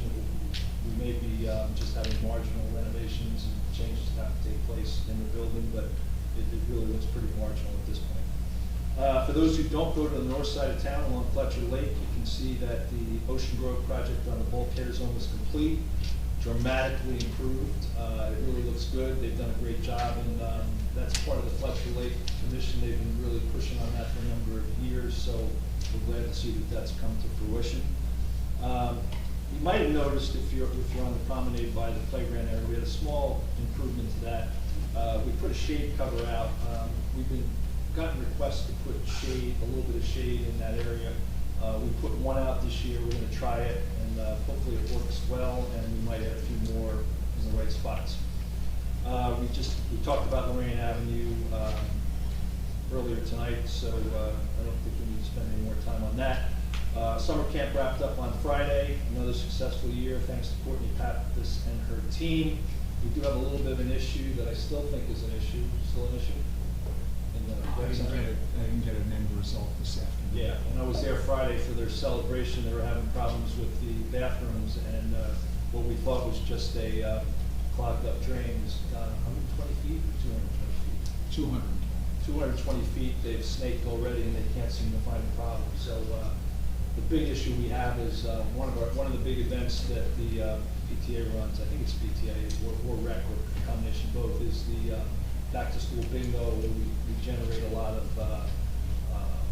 supplies for the kiddos. We might have to look at a different location if we can't get this squared away in the next few days. Hopefully we'll have a fix for that. On the library front, tomorrow there's a Road Trip Across America concert. Join pianist and vocalist Jay Daniels. They're going to embark on a journey across the U.S. It's an outdoor event on the library lawn. Please bring blankets and chairs. The weather looks pretty good for tomorrow. In case of bad weather, the concert will be moved indoors, but it should be okay, hopefully.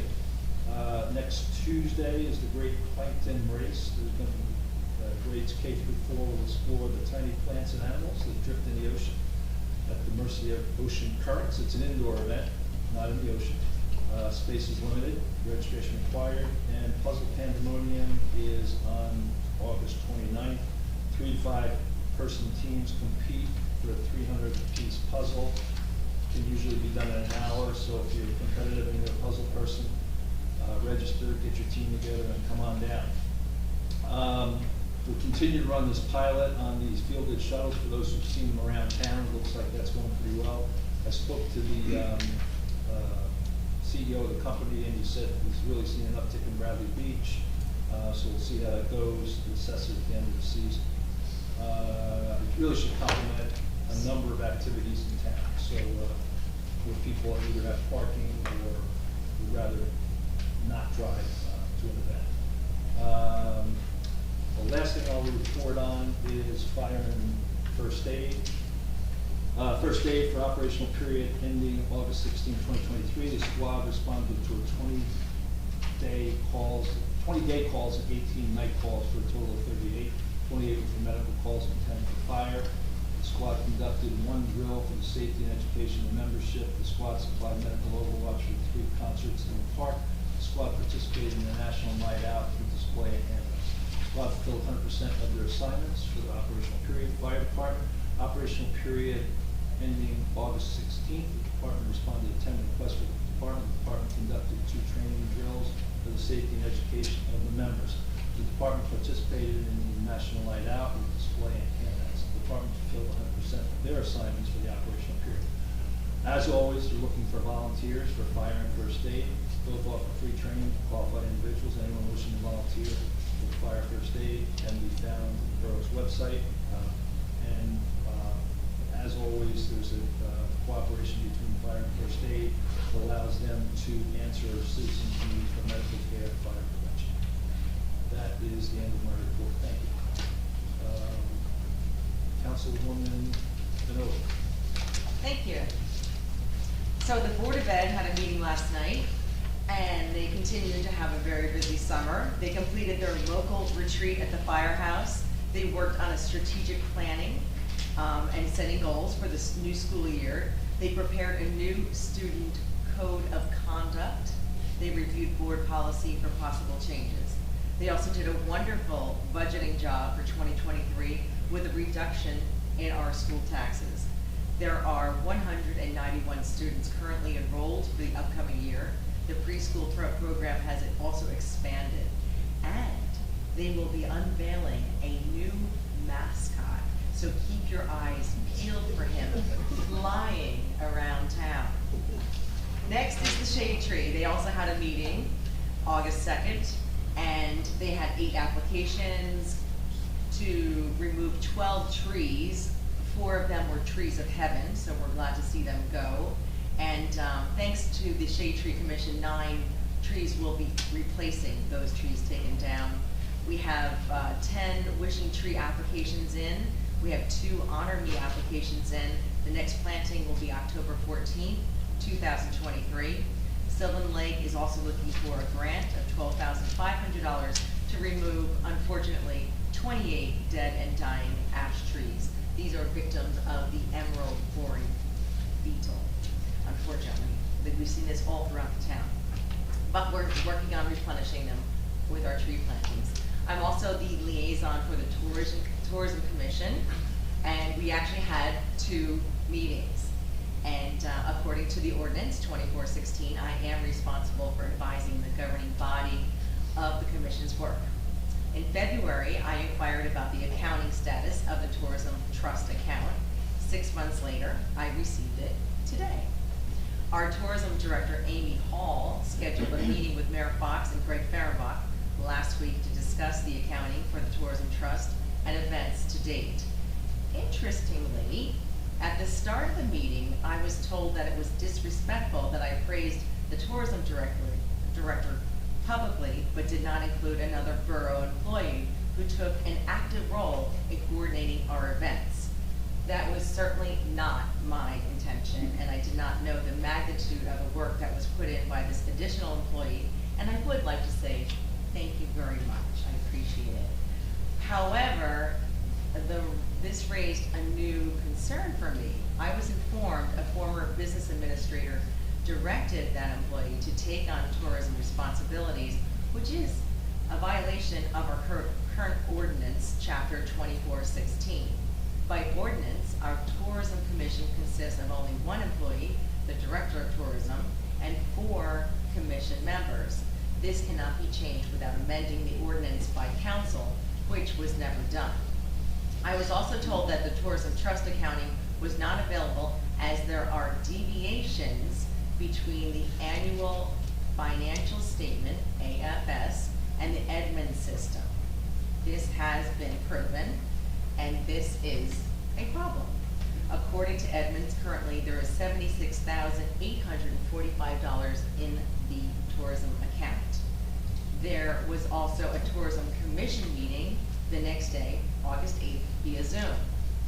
And it was agreed in that meeting in September, the commission will discuss events that were well attended and cost efficient, and they'll start scheduling events for 2024, no discussions of cancellations. Unfortunately, the next day, 2 of the 3 Sunday concert series were canceled. The musician was informed that it was due to a lack of funding. They were not canceled by the Tourism Commission. Clearly, the Tourism Commission is having a lack of communication with the administration and a lack of information. Speaking of a lack of communication with the administration, Bradley Beach is facing major challenges in our administration. 1, our taxes are way up. 2, after much negotiation, the council agreed to adopt the mayor's 2023 budget, but we required a spend reduction plan to be delivered in 45 days. Almost 60 days later, we still do not have a detailed, actionable plan to reduce spending. 3, our processing of invoice payments to vendors is still being cleared up as we continue to pay invoices over 6 months late. 4, our administration struggles to assemble financial reports for the council to understand spending in various categories of expense, stating that there are more important priorities for them to address. 5, our 2022 audit report is due shortly, and just 1 day ago, the council learned the audit process has not yet even started. We are code red. It is not fair to ask Mr. Fehrenbach or any other person to perform the business administrator role on a part-time basis. We need a full-time BA with oversight and experience. Someone who has the time needed to get this borough back on track. Back in May, 3 months ago, the council interviewed 3 applicants selected as finalists by Mayor Fox. 3 council members attended those interviews and all agreed one candidate was the most qualified, with a master's in public administration and decades of experience working as a BA. Yet, we still are waiting for the mayor's nomination, despite him stating to the public his nomination would be imminent. I asked the mayor to add his BA nomination to tonight's agenda. I was told to wait until his lawsuit is settled. Bottom line, our employees deserve better, our suppliers and vendors deserve better, and most of all, our residents of Bradley Beach deserve better. Thank you. Thank you, Councilman Guvitosa. Okay, thank you, Councilwoman. I am the, well, actually, before I get to the liaison of the police, I just have a question for the borough administrator. I was not aware until this evening, earlier, that Brown & Brown has been terminated. Did we replace them with a consultant? No. Okay. I would have thought if we had, that the council would have been involved in that, but, so we're just without a, it was risk management and healthcare consultant both, right? It was a risk management position in health benefits. And because the municipality is based on the state health benefits plan currently, and because it has a minor prescription plan through the UFCW, the union that represents clerical technical employees,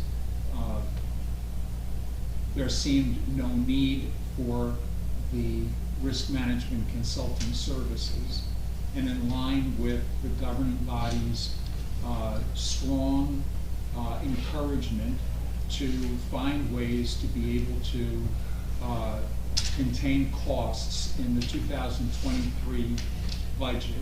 And given the fact that there's a 90-day cancellation clause, as soon as I became aware of that, it was an administrative decision to get rid of it, to start saving money for the 2023 budget. I guess the obvious question is, don't we need a consultant risk management and or healthcare consultant, or how do we replace that service? We need a risk management person, position for general liability, workers' compensation, et cetera, in terms of our relationship with the Monmouth Municipal Joint Insurance Fund.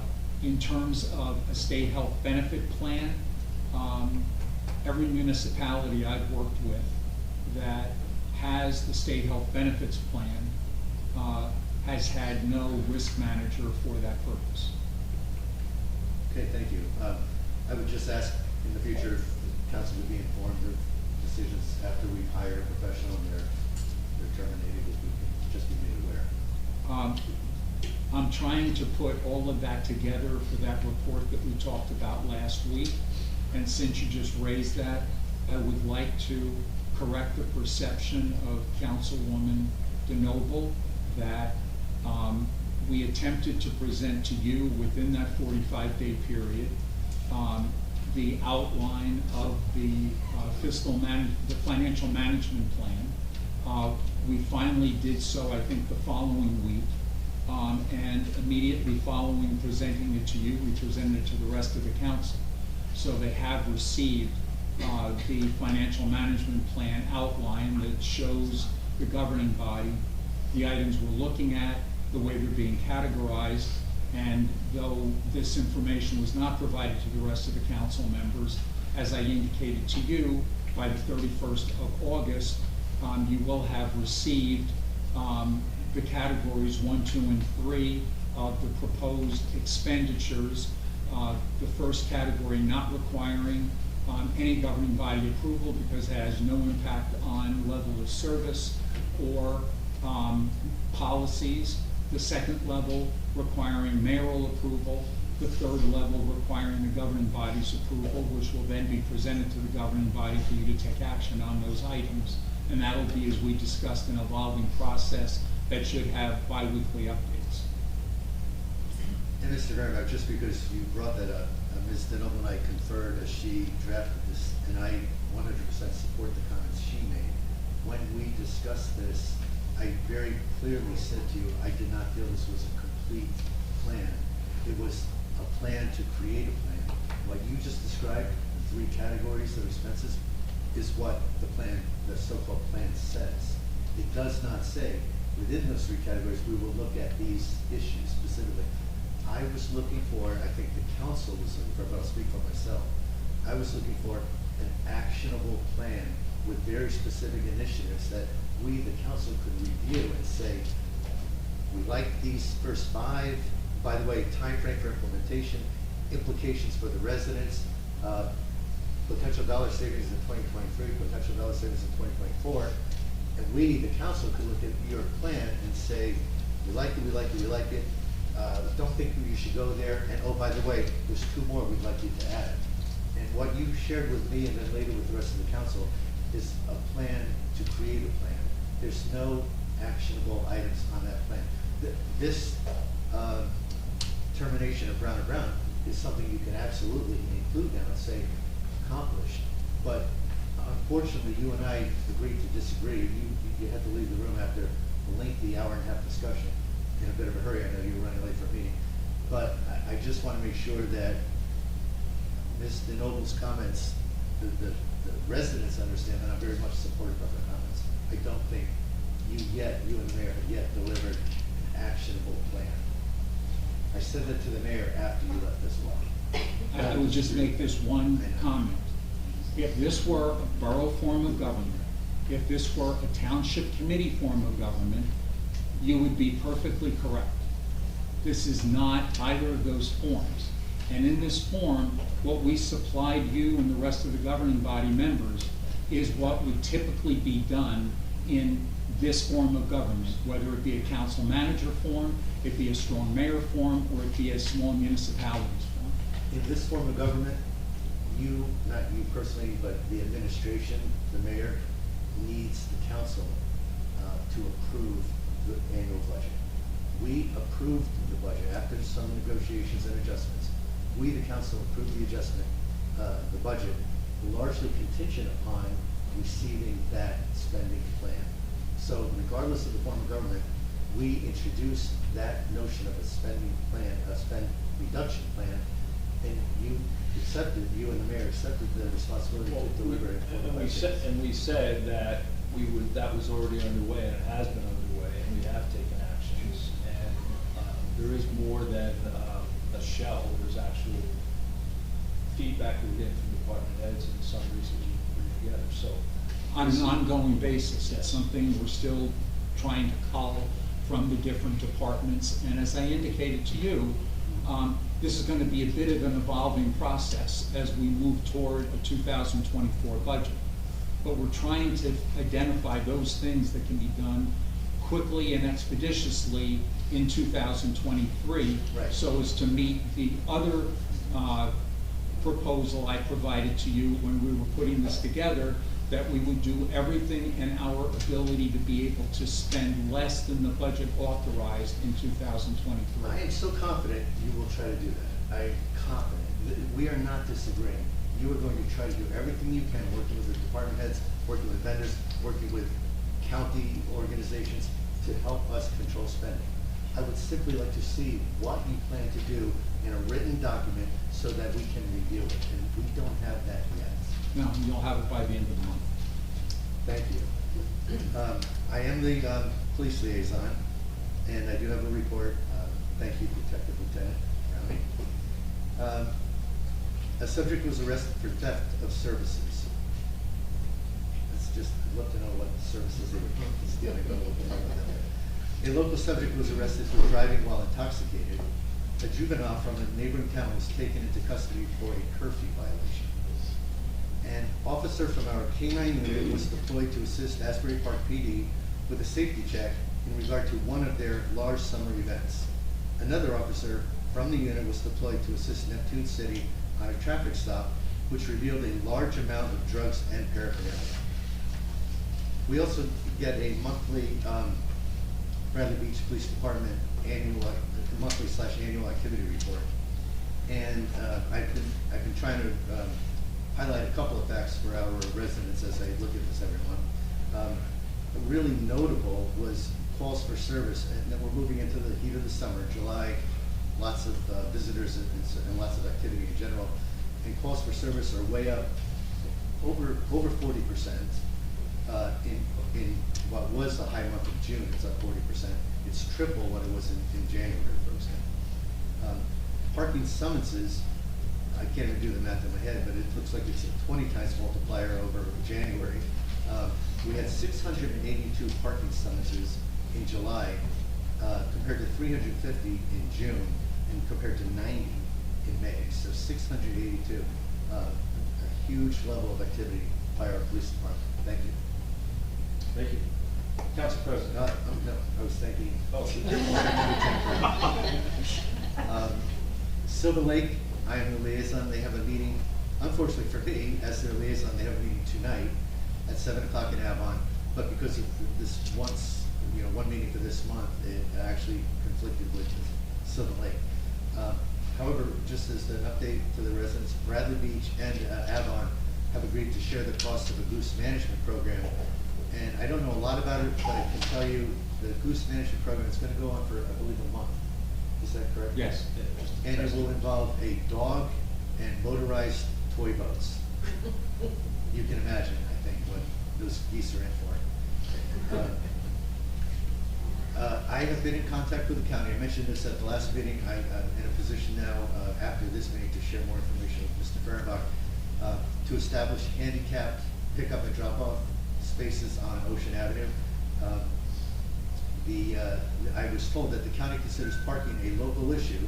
Their primary concerns are with traffic safety. So if we come to them with a plan to allow handicap drop-off and handicap pickup, they're very likely to support us. And I was told that by my contact, Mike May, NEI. He did say that ultimately, once we kind of outline what this would look like, we will need to prepare an ordinance that identifies time-limited parking for handicap drop-offs. And after we create that ordinance, the county, we share it with the county, and then they would pass a resolution approving our ordinance. So it sounds very doable. I'm very excited about that because I think it's a critical need for handicapped individuals, especially those in wheelchairs, to be able to be dropped off at our beachfront, allow who's ever driving them to park, and then go back and meet them. Because right now that can be a problem for folks in wheelchairs. And that concludes my comments. Thank you. Thank you. Council President Tomato. The land use board is going to be meeting tomorrow here at 6:30, and we're going to be hearing two applications. The first is for a request for a second one-year extension of time for 803 and 811 Main Street. The second application is for both variances on Bradley Boulevard to repair/replace the current driveway and rear patio. Thank you. Councilman Wood. Thank you, Mr. Mayor. I would like to first thank all those probationary firefighters, because that was a bunch of names, and we know the challenges that the fire departments had, and they must be doing something right to get 5 new recruits like that, so that is awesome. Jane, you took the words out of my mouth on the shade tree. I was going to say exactly how many trees, applications to remove trees, and that 4 more trees of heaven, which is good. That tree of heaven, that is the favorite hangout of the spotted lantern flies. If you've been seeing them around or seeing them on the beach, they're hanging out on the tree of heaven, which is another invasive species from China. I know we have some on town property that Mayor and I have discussed were slated to be taken down when we do some work on the park on Lake Avenue. But I think there's some others on town property, and I'm actually going to double back and make sure we're getting rid of those trees of heaven as well. That's a good thing.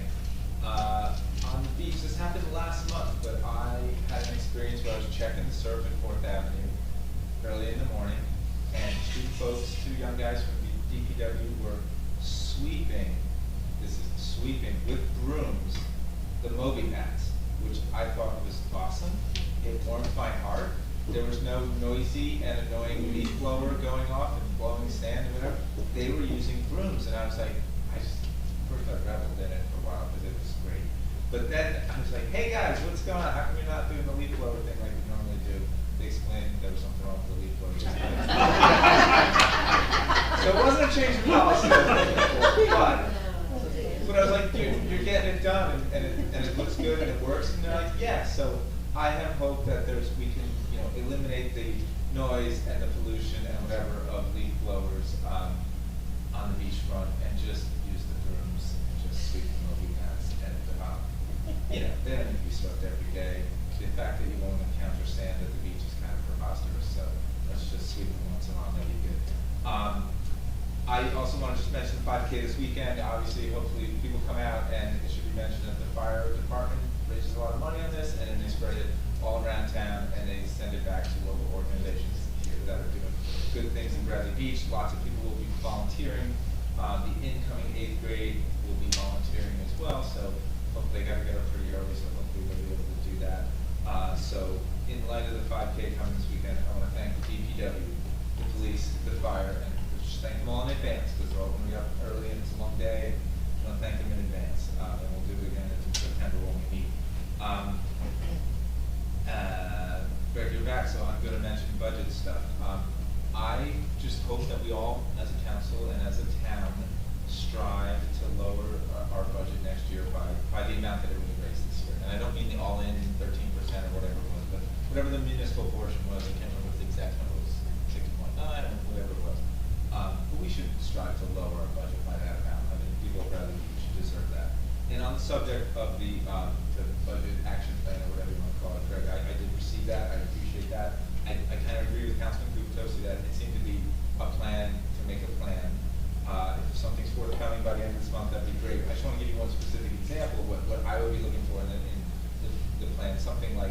We are going to get rid of the curbside collection of plastic film, which happens on a monthly basis or every other month now. And by doing that, we expect to save X amount of dollars. That's the kind of thing that I'm looking for in the plan, as opposed to, we're gonna talk to department heads and find out where they think they could save. I just think there's two different things.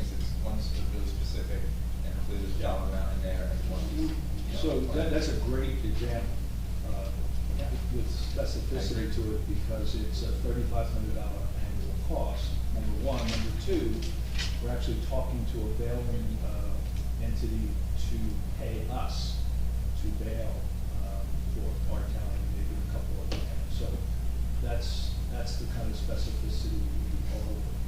And the department had to provide that information. That's terrific. And just to be clear, that's what, when you said that, that's the kind of thing I thought would be in it, but this is, I'm happy if something like that that's chock full of items like that is forthcoming. That'd be great. And that is the extent of my report. Thank you. Okay, we'll now go to public comments.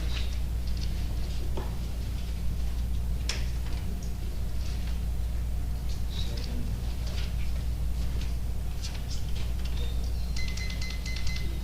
Yes.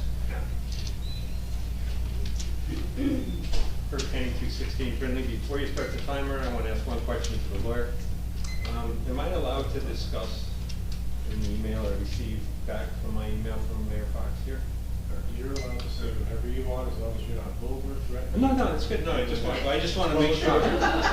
No, I mean, I don't claim to be, but I just want to make sure I could do that. Mayor Fox, I appreciate the email back. I would just like to read your response back to me, because unfortunately I was a chemistry major, so I was actually pretty good at math. But you wrote back to me in regards to the 8 errors you had in your table, where you were reporting 1.09 or 1.132%. And you wrote back to me, you said, and I clearly stated where it was wrong, you wrote, "The math is correct. In the case you mentioned, we should have altered the formula so the percentages were clear." It's not clear, correct. Thank you for that critique. See below the portrayal that you may find clear. First of all, I find that offensive, but you corrected it the way it should have been written. Okay? When you say it's a percentage, you report a percentage, not the incomplete calculation. And I really believe you need to go back to the town. You've sent redacted communications many times. Right after they come out, you send a new edited one. But it's not fair to be misleading our residents that people believe that we had a 1.0 something percentage for everything you listed. It's wrong. The math is not correct. Second, this is for the DA, I have a quick question. Just for clarification, I apologize for speaking out of order, but I thought that if something's on the agenda, we can talk about it. But in your case that you had with the auditor, I'm a little bit concerned here, because last meeting, we were here, Mayor Fox, I think Councilman Weber challenged Mayor Fox that we actually had an auditor, and it went on for a few minutes, and Mayor Fox was pretty explicit that we had an auditor. You're now telling us that the 2022 audit hasn't been started. How can we do a budget if the prior year was not even audited? Do we even know that was correct? Well, first of all, New Jersey is peculiar among most states that adopt a budget before the year begins. New Jersey adopts a budget based on wanting to know what the cash condition is at the end of the prior year. That work and those worksheets in Bradley Beach are performed by Holman, Frenia, and Allison. Okay, that's HFA. I was going to ask what yes. it was. Okay, thank you. Yep. And they are also auditors themselves, but they're not serving as auditors for the borough, which is one of the reasons why they are producing those worksheets, and one of the reasons why the Iowa contract is only $29,000 and not 50 or 60,000 as you would find in other municipalities. Okay, but does the state require us to have an audit completed by a certain date? They do. That date varies in various years. Sometimes it's May, but very few municipalities ever get it done in May. Okay, so are we, just a quick question, are we late? Did we miss the deadline? I believe we will miss the deadline by the time this is done. Okay. And that's why I was looking for the exit interview at the beginning of August, because I believe it's by the end of August it has to be completed at this time. Okay. And then one last question. This is regarding the 45-day. I'm not talking about the dates, but several meetings ago, see, this is a problem with chemistry, you have actually a pretty good memory, but I know that we do employee training in this town. I remember a while ago, we brought in a trainer. Has Bradley Beach ever really trained the senior managers in Bradley Beach on how to manage for productivity, how to properly budget? This is not being a negative. I mean, I'm actually trying to get ahead of this. I worked for a very, very tough company, like with zero-based budgeting, things like this, for practical process improvement, which I mentioned many times. But I really think it would be well worth the money to actually train our high-level managers on how do you have productivity savings. Because it doesn't just come from managers, it comes from the people. I'm sorry to be really quick, but there are real opportunities in this town. Because I don't know what's going on with the project you're running here, but my bet would be you're going to go to your leaders and you're going to say, I need you to create some savings for the borough. And every manager's going to tell you, I don't have any savings. But if you phrased it differently, and I don't know who reports to who in the town, and you said, no, you so-and-so leading this department, I want 10% in savings. The way that these managers behave is much different, right? It's not, I don't have anything. You say, no, I need 10. If I don't have 10, then give me 20. And you will be amazed at how people will get more creative. And it usually comes from the people down below. Like, I'm sure in the police department, which you have a great police department, I'm sure you have a lot of cost-saving ideas you never get to share. And I just think it's a great opportunity, and I really think that that's something this town should really look at doing. Thank you. Hopefully that was okay, right? Yes. Yeah, okay, good. Yes. Good.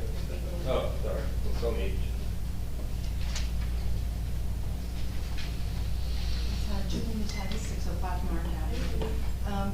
I have a question for Mr. Mayor. The fact is, what is the issue with hiring a BA that all this time has gone on? Can you please explain to the public why we don't have a BA? Because as to what Mr. Noble said, we are in code red. There are no two ways about it. And I would like to hear what is the issue that we cannot hire the BA? Number one, we're not in code red. I disagree with that. You know, we are operating pretty well. We've done some significant improvements. I don't want to go into all that right now. The primary reason for not hiring is we want to see the outcome of this suit.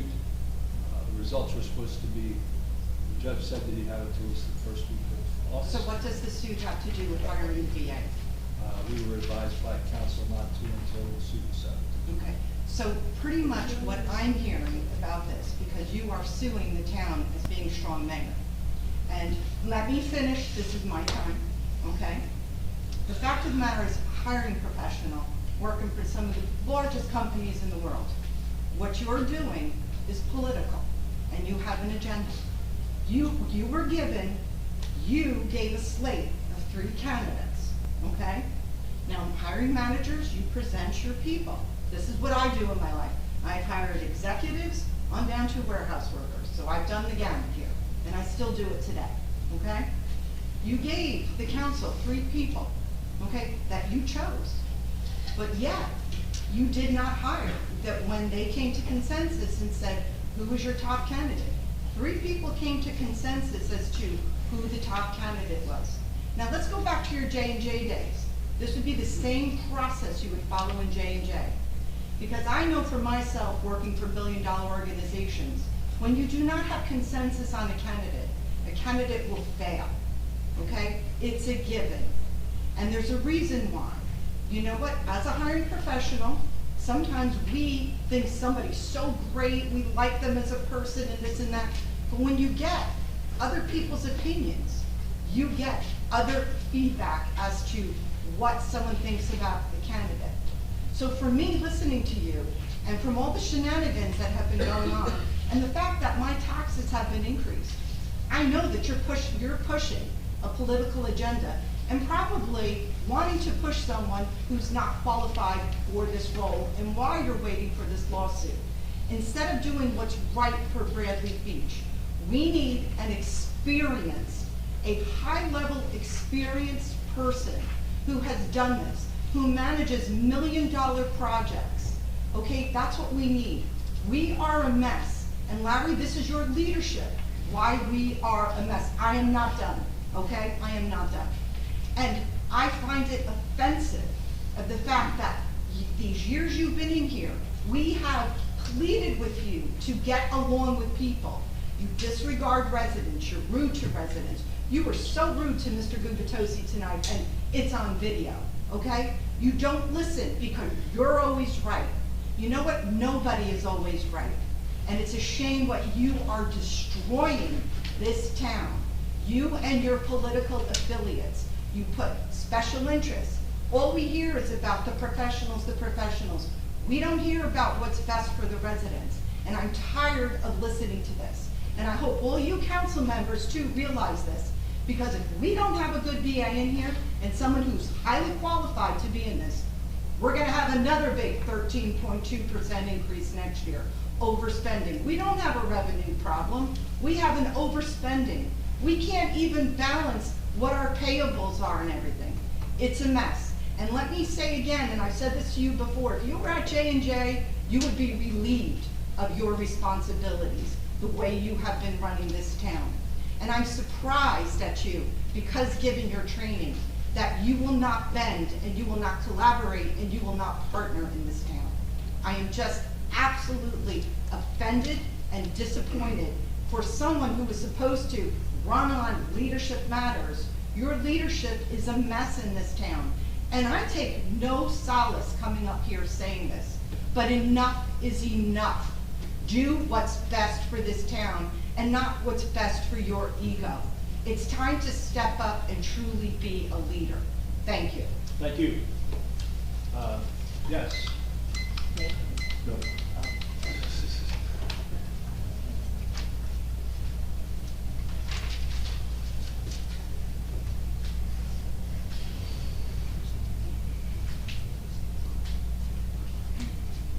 Nancy Meadow, Ocean Park Condominiums.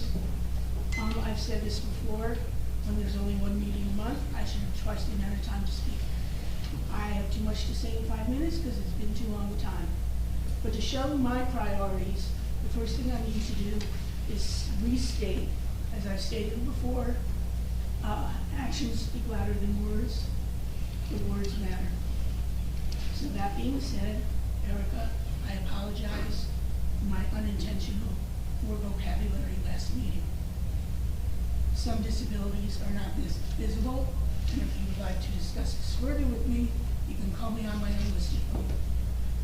That being said, someone else consistently degrades children by calling them kiddos. And as someone who uses a gavel because they don't like my adjectives, I find this offensive. We need to legislate. I know your hands are tied until this whole ridiculous lawsuit is over. But I was at the beach. There were, I think, 100 children. The gate guard told me there were 200 children. Came down. They go to the non-swimming part of the beach. They go in the water. There's only 2 lifeguards. They have to get them out, corral them down. Somebody should have been informed in advance that we were having, I'll go with the conservative number, 100 children. Along with their counselors, they were busy playing games by themselves. I think you also need to legislate how many events can go on in one day or one evening. It's my understanding that National Night Out, I went to for the first time, I could not believe that there were not alternative foods or alternative diets.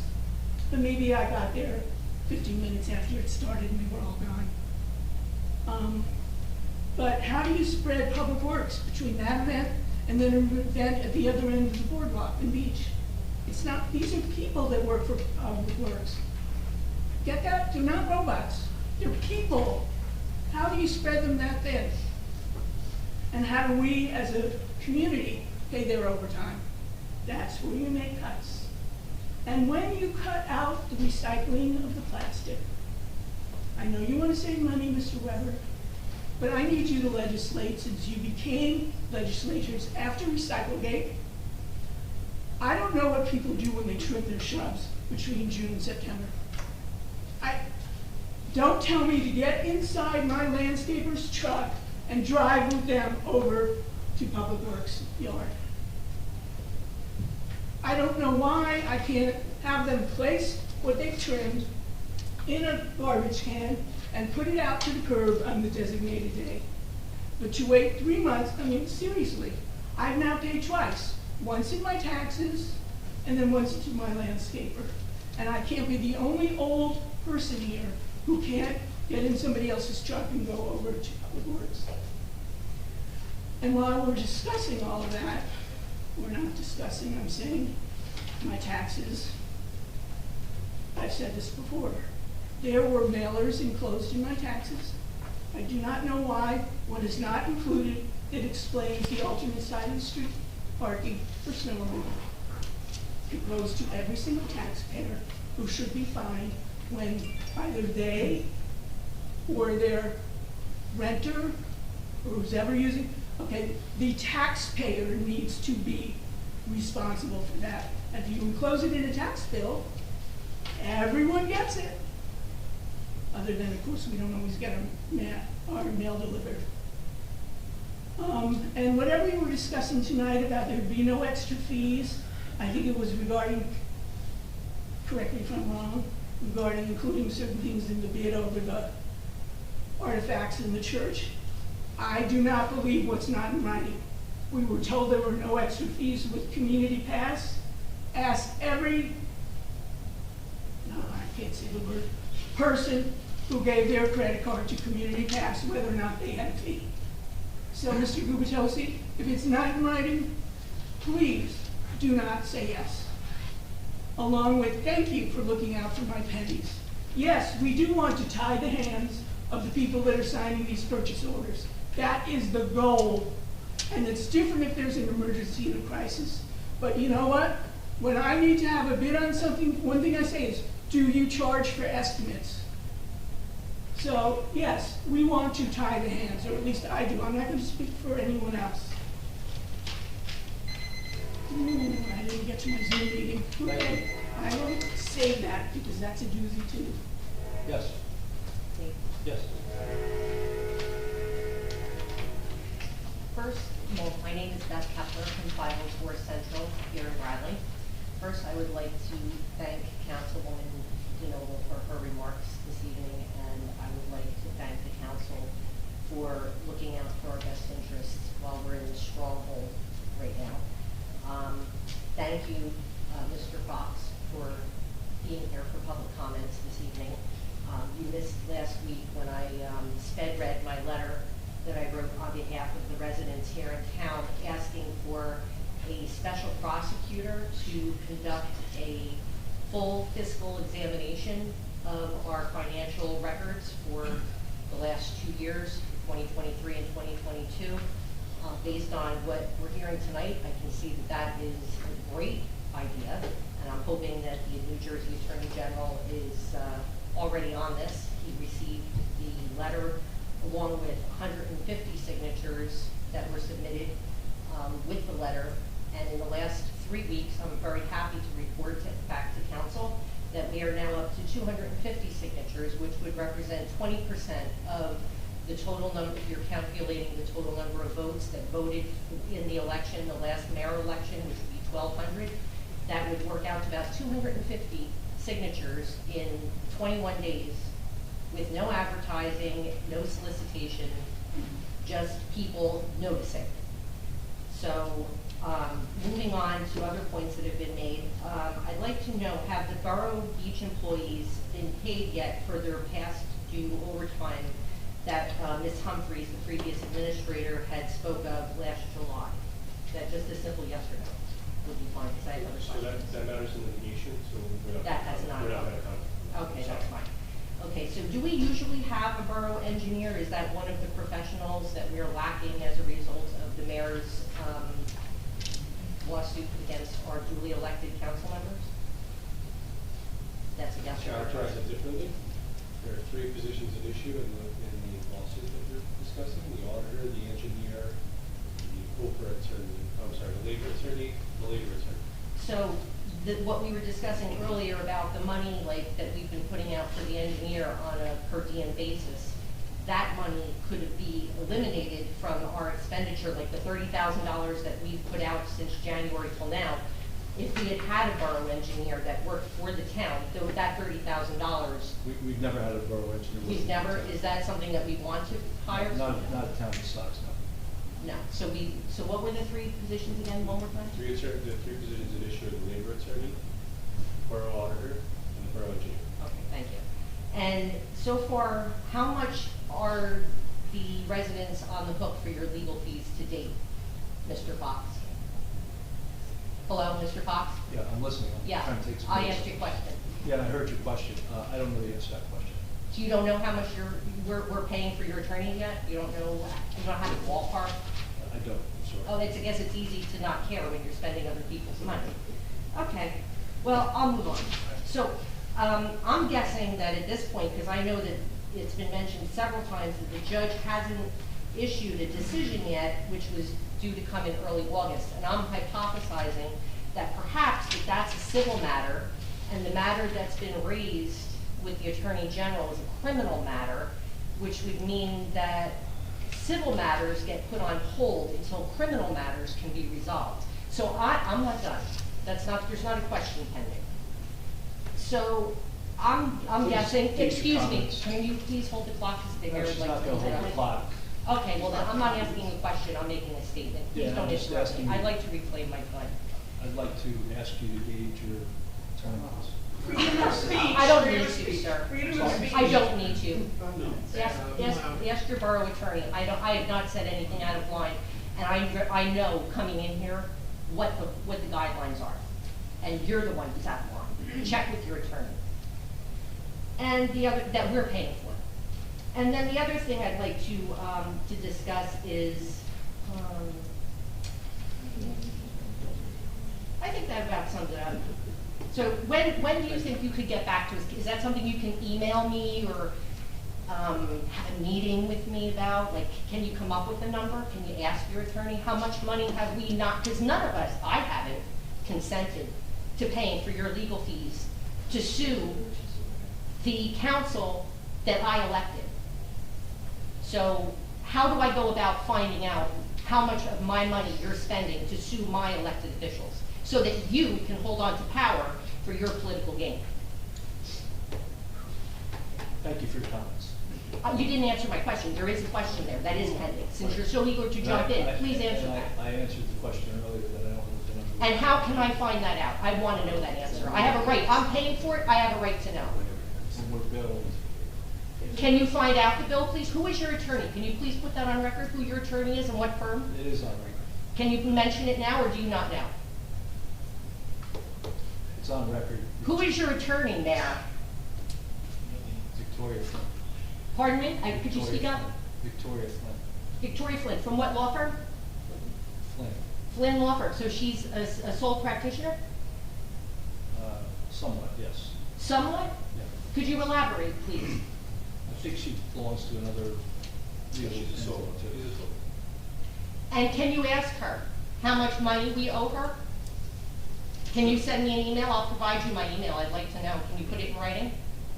How much money am I on the hook for, Mayor? Mayor, Okay, thanks for your comments. I'm not done. My clock is not. Okay. So how do I find out? I'd like an answer to my question. I'm asking you a very specific question. I want to know, to date, from the time you filed until now, what your legal fees are. that we, the residents, are paying for, so that you can sue our council.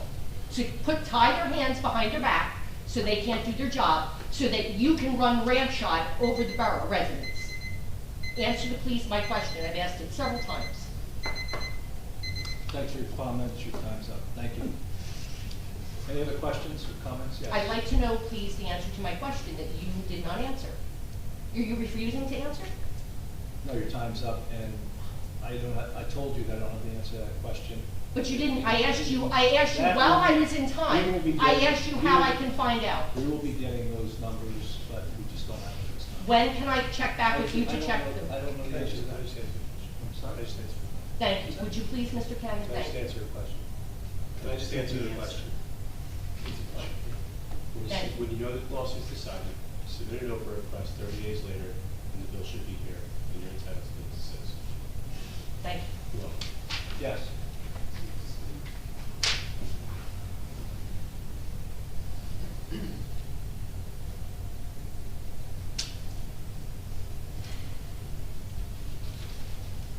Shishis, 112 Fourth Avenue. I just heard in this meeting tonight about children coming, 100 extra children coming to the beach. And I remember speaking to somebody in Avon that when camps or large numbers of children come to the beach, they are required to bring extra lifeguards with them. So I think that if this happens again, please inquire about that to see if there's extra protection because of the amount of people, the children that are coming to the beach. Thank you. Thank you. Yes.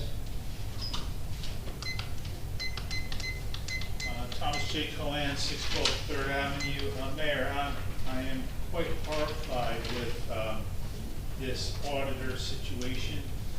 Just like when you did the budget, you didn't start till March. Now we're going to start the audit when it should have been almost turned in.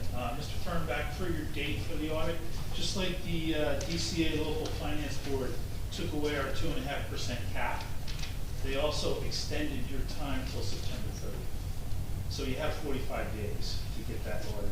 Then it probably will be completed in time. I would hope so. But it's quite embarrassing, and Mayor, I'm still trying to wrap my head around it. Mr. Fernback was very professional, he found out about it. But Ms. Humphrey was here for 4 months. She didn't know, no interactions. Mr. Menino of HFA is supposed to be interacting with these people. He doesn't. Does he assume, like you, Mayor? You just everybody, and you made an assumption that it was getting done? That's scary to me. You're just assuming it's happening. It's a very important document, and I have to tell you, from back here, it appears that you don't want us to have the numbers. Let's push those numbers out. We're still dealing with the 13%. It's the most embarrassing thing I've ever heard. And we've been through this before with Mayor Engelstad. Mr. Stankiewicz always submitted it late and was very catty with his answers to the questions that we had. It's another embarrassment. I mean, it's another administrative failure on your part. It's quite ridiculous. Now, also, I would really ask for something that Mayor Engelstad did. He did committees. There were council committees. Mr. Gubitosi was on the finance committee because he's a CPA. Mr. Weber was on the environmental committee. He was at work with Public Works too. Everyone had a committee. Everyone interacted. There's no information transfer here at all. That's the answer. That's the answer before the government gets changed. But for now, there should be committee appointments and there should be reports from each committee and information shared. It's really quite embarrassing. Thank you, sir. Thank you. Mr. Greenberg.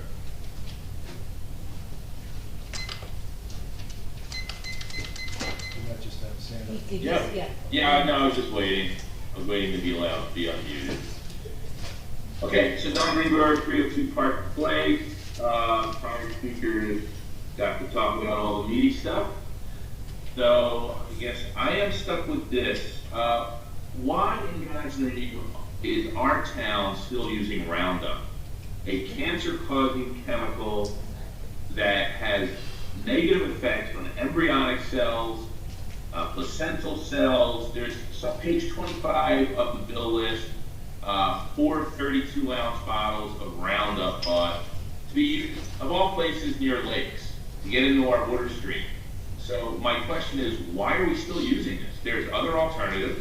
You can get 20% vinegar, which is what I use at home, in gallon bottles that kills weeds. Why are we still using a cancer-causing chemical that has a multi-million-dollar lawsuit against the manufacturer? Not only are we doing something that is harmful to the environment, are we putting ourselves at risk for a lawsuit? Yeah, I wasn't aware of that, and we will follow up on that. I appreciate that feedback, because I was not aware of that either. Yeah, it's on page 25 of the bill list if you want to look. And if you can get back to me on what's going to be done about that, I'll send my email to Erica. Yep. Okay, thank you. Thank you, Mr. Mayor. Thank you. See anybody else? We have Deborah Hackins. Well, we had Deborah Hackins. I don't see her now. Okay. Okay, we'll close the meeting. Oh, I'm sorry. I thought everybody had raised their hands.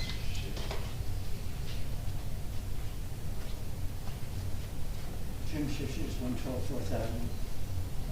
I apologize, I was not here earlier, so I didn't have an opportunity to hear everything that was related to whatever you're going to do with the RFP and the sewer infrastructure study.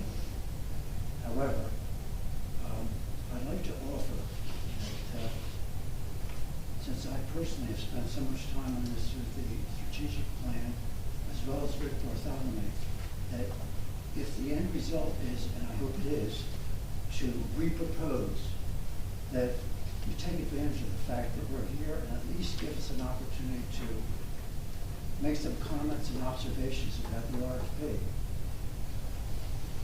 It's obvious to me that in view of what our BA described with these very prominent, competent firms coming up with something that was apples and oranges, that it has to be because of the way we wrote the RFP. I'm not sure who wrote it. It probably was not you, Mr. Fahrenbach. It may have been the previous BA. It doesn't resemble what we provided as guidelines, but it's pretty obvious that to get proposals back from these major companies that do this all the time, that are very qualified, it has to be in the lack of precision somehow in the way the RFP was written. So I'm not sure what you're going to do, but I will say this. With everything that's being discussed these days about the need for us to assure you, the governing body, that we provide cost-effective services for the residents, and this is one, utilities, that we have to exhaust all options that are available to us. It's not saying that we should sell. I don't know whether we should. But you can't know until you get professionals that do an independent, objective evaluation. So we must not let it drop. Pretty obvious when we did our research and talked to so many towns that have taken this step, they weren't cavalier about it. There must have been a good reason. And I'm not going to suggest what it might be, because that's not, I think it should be based on the facts. Whatever it is that comes out of these studies, you have to have that kind of information so you can make the right decision as a governing body. So again, I just reiterate the offer to be helpful if we can. Thank you. Yes. Good evening, Linda Duffy, 312 Brindley. First, I would like to say the National Night Out was fabulous. The kids loved it. The wonderful turnout that we had. Everything was super. And I didn't understand why we had 3 events going on at the beach this time. Not 2, but 3. A service on the beach. I guess it was a religious service, John and I both saw it. And then at the other end. So people couldn't go to both. So it kind of was a waste of money. Yeah, there was some kind of a... So that must be probably somebody who booked it, because we don't... Well, you should be involved with that and know what's going on at the beach. Well, Because they're paying money to use the beach, yeah, correct? They Right? use money, yeah, but we're not involved in that respect. Well, they should know, the recreation department should know everything that's going on, all these different events. I would like to say that Ms. Humphrey did mention last year before she even said she was gonna leave, that we were gonna have a huge problem with our taxes. She mentioned the health insurance benefits going to skyrocket. That being said, I think it would have been astute of everybody that was on the previous council and you, Mayor, to go through everything that we were spending and maybe cut back on a lot of these festivals. Not needed. We needed to put the money in our coffers and save it. And I don't know where we're getting the money numbers for the beach, because I go to the beach and I don't think there's a huge crowd this year. Not. Really? Yeah, really. I've got parking all the way up to. There's parking all the way up, but when you go to the beach, there's really not that many people at the beach. I can only tell you what the numbers are, the beach house. And what else? Oh, I have to ask, did they put up one-way signs more in town? I was complaining about the side triangles, I am a side triangle person. I did notice that on my street, if you're going towards the ocean, on Madison, there's a one-way sign on both sides of the street now. So you can see it coming and you can see it going, which I think has helped. And I didn't notice it on the other streets, just mine. I'm not aware, I mean. It looks like a new sign too, so I don't know if they put it up. It's possible, I can check them all. And there's also a lot of speed signs covered by trees in town. I don't have the list in front of me, but I think the DPW should look at that and maybe trim it away. And the speeding is terrible. What is terrible? I'm sorry. Speeding. Oh, speeding. It's out of control, especially early in the morning, when we're all sleeping, and they're revving up the street. Thank you very much. Thank you. Yes. Yes, William Schiff, 110 Avenue, Rutledge. In reference to National Night Out, I want to thank Chief Guido for a fantastic night, as well as Lieutenant Browning, the Star Wars stormtrooper. I don't know if anybody knows that, but that was him. Anyway, I believe that no one's mentioned all the businesses in town that donated all that food for National Night Out, the hamburgers, hot dogs, pizza, ice cream.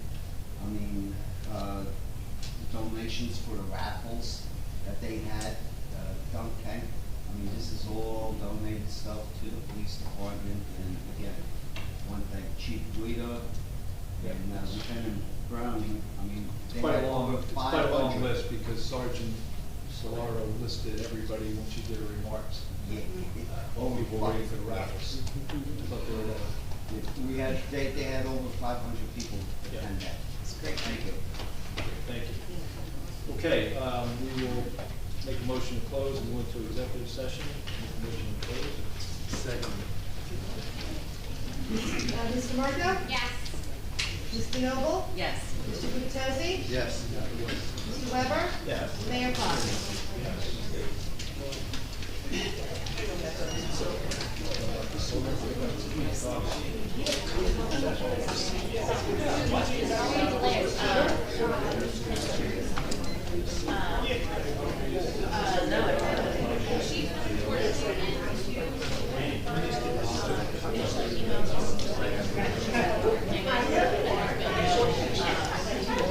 Oh, I know it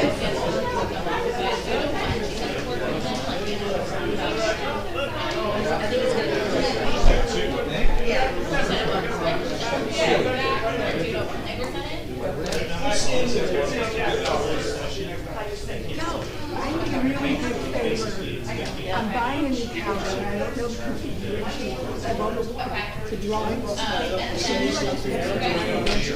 Coming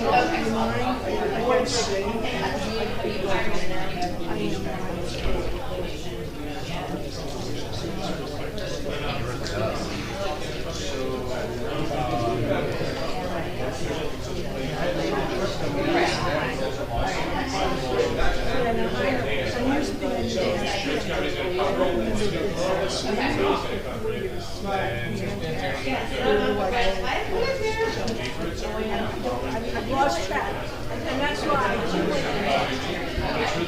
don't even want to, I don't take it. I need to.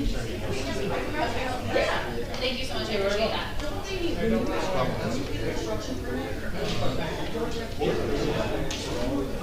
Yes, well, this is much shorter than the last one, so. Yeah.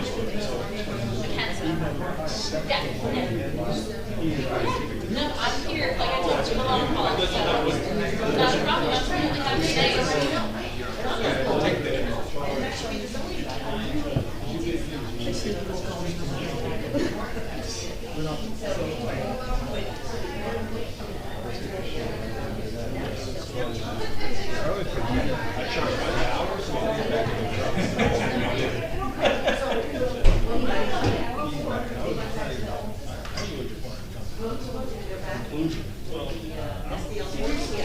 I'm in Zabuki and I'm being bid on.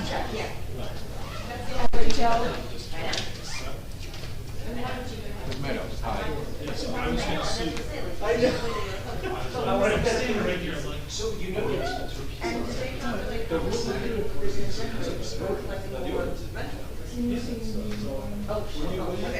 Because this came up today, I don't know. They're still getting the rental fees. I'm like, I know there's gonna be objections. No, you gotta pay every CO. Every year. True, okay, but I'll still do the, No, I know, I've read the whole lawsuit. But I didn't, yeah, I read it today, and I was like, I don't know what the rule is in this building, but I'm definitely gonna get an objection. Yeah, you definitely. So we since that been so way through, we're all. You did a very nice job with that, I couldn't object to that. But it's, you're not doing any business activities, right? No, there's nothing. No, it's just, I think he's reporting negotiations, and then, probably the Rappaport thing is just me telling him to send out the final decision to Okay. people who are wildly unhappy. Mm-hmm. Wildly unhappy, yes. I learned. Betting on whether emergency shelter, which I was I love it. I love it when you bring. I love it when you bring that up. I think that's. I didn't get to bring up when I was on payroll going to a bank, it's not a challenge. Well, there's. I mean, you're so pro-business, why aren't you supporting our banks? There is a ton of stuff. I know, I get Yeah, it that's from my easy. time. That's- But I just thought you'd wanna know, Sounds like. that, there's a betting pool, and you can bet on me. This is an outrage, just what took place with you guys. Yeah, well, That's the whole purpose. The whole purpose is that the governing body can only hear use variances, not every variance, but specifically use variance, which is exactly what yours was. And the way they set it out is just quite frankly. There's no thought about it. One kind of dates, and then the lawyer makes the argument, you don't file.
say yes. Make a motion. Yeah.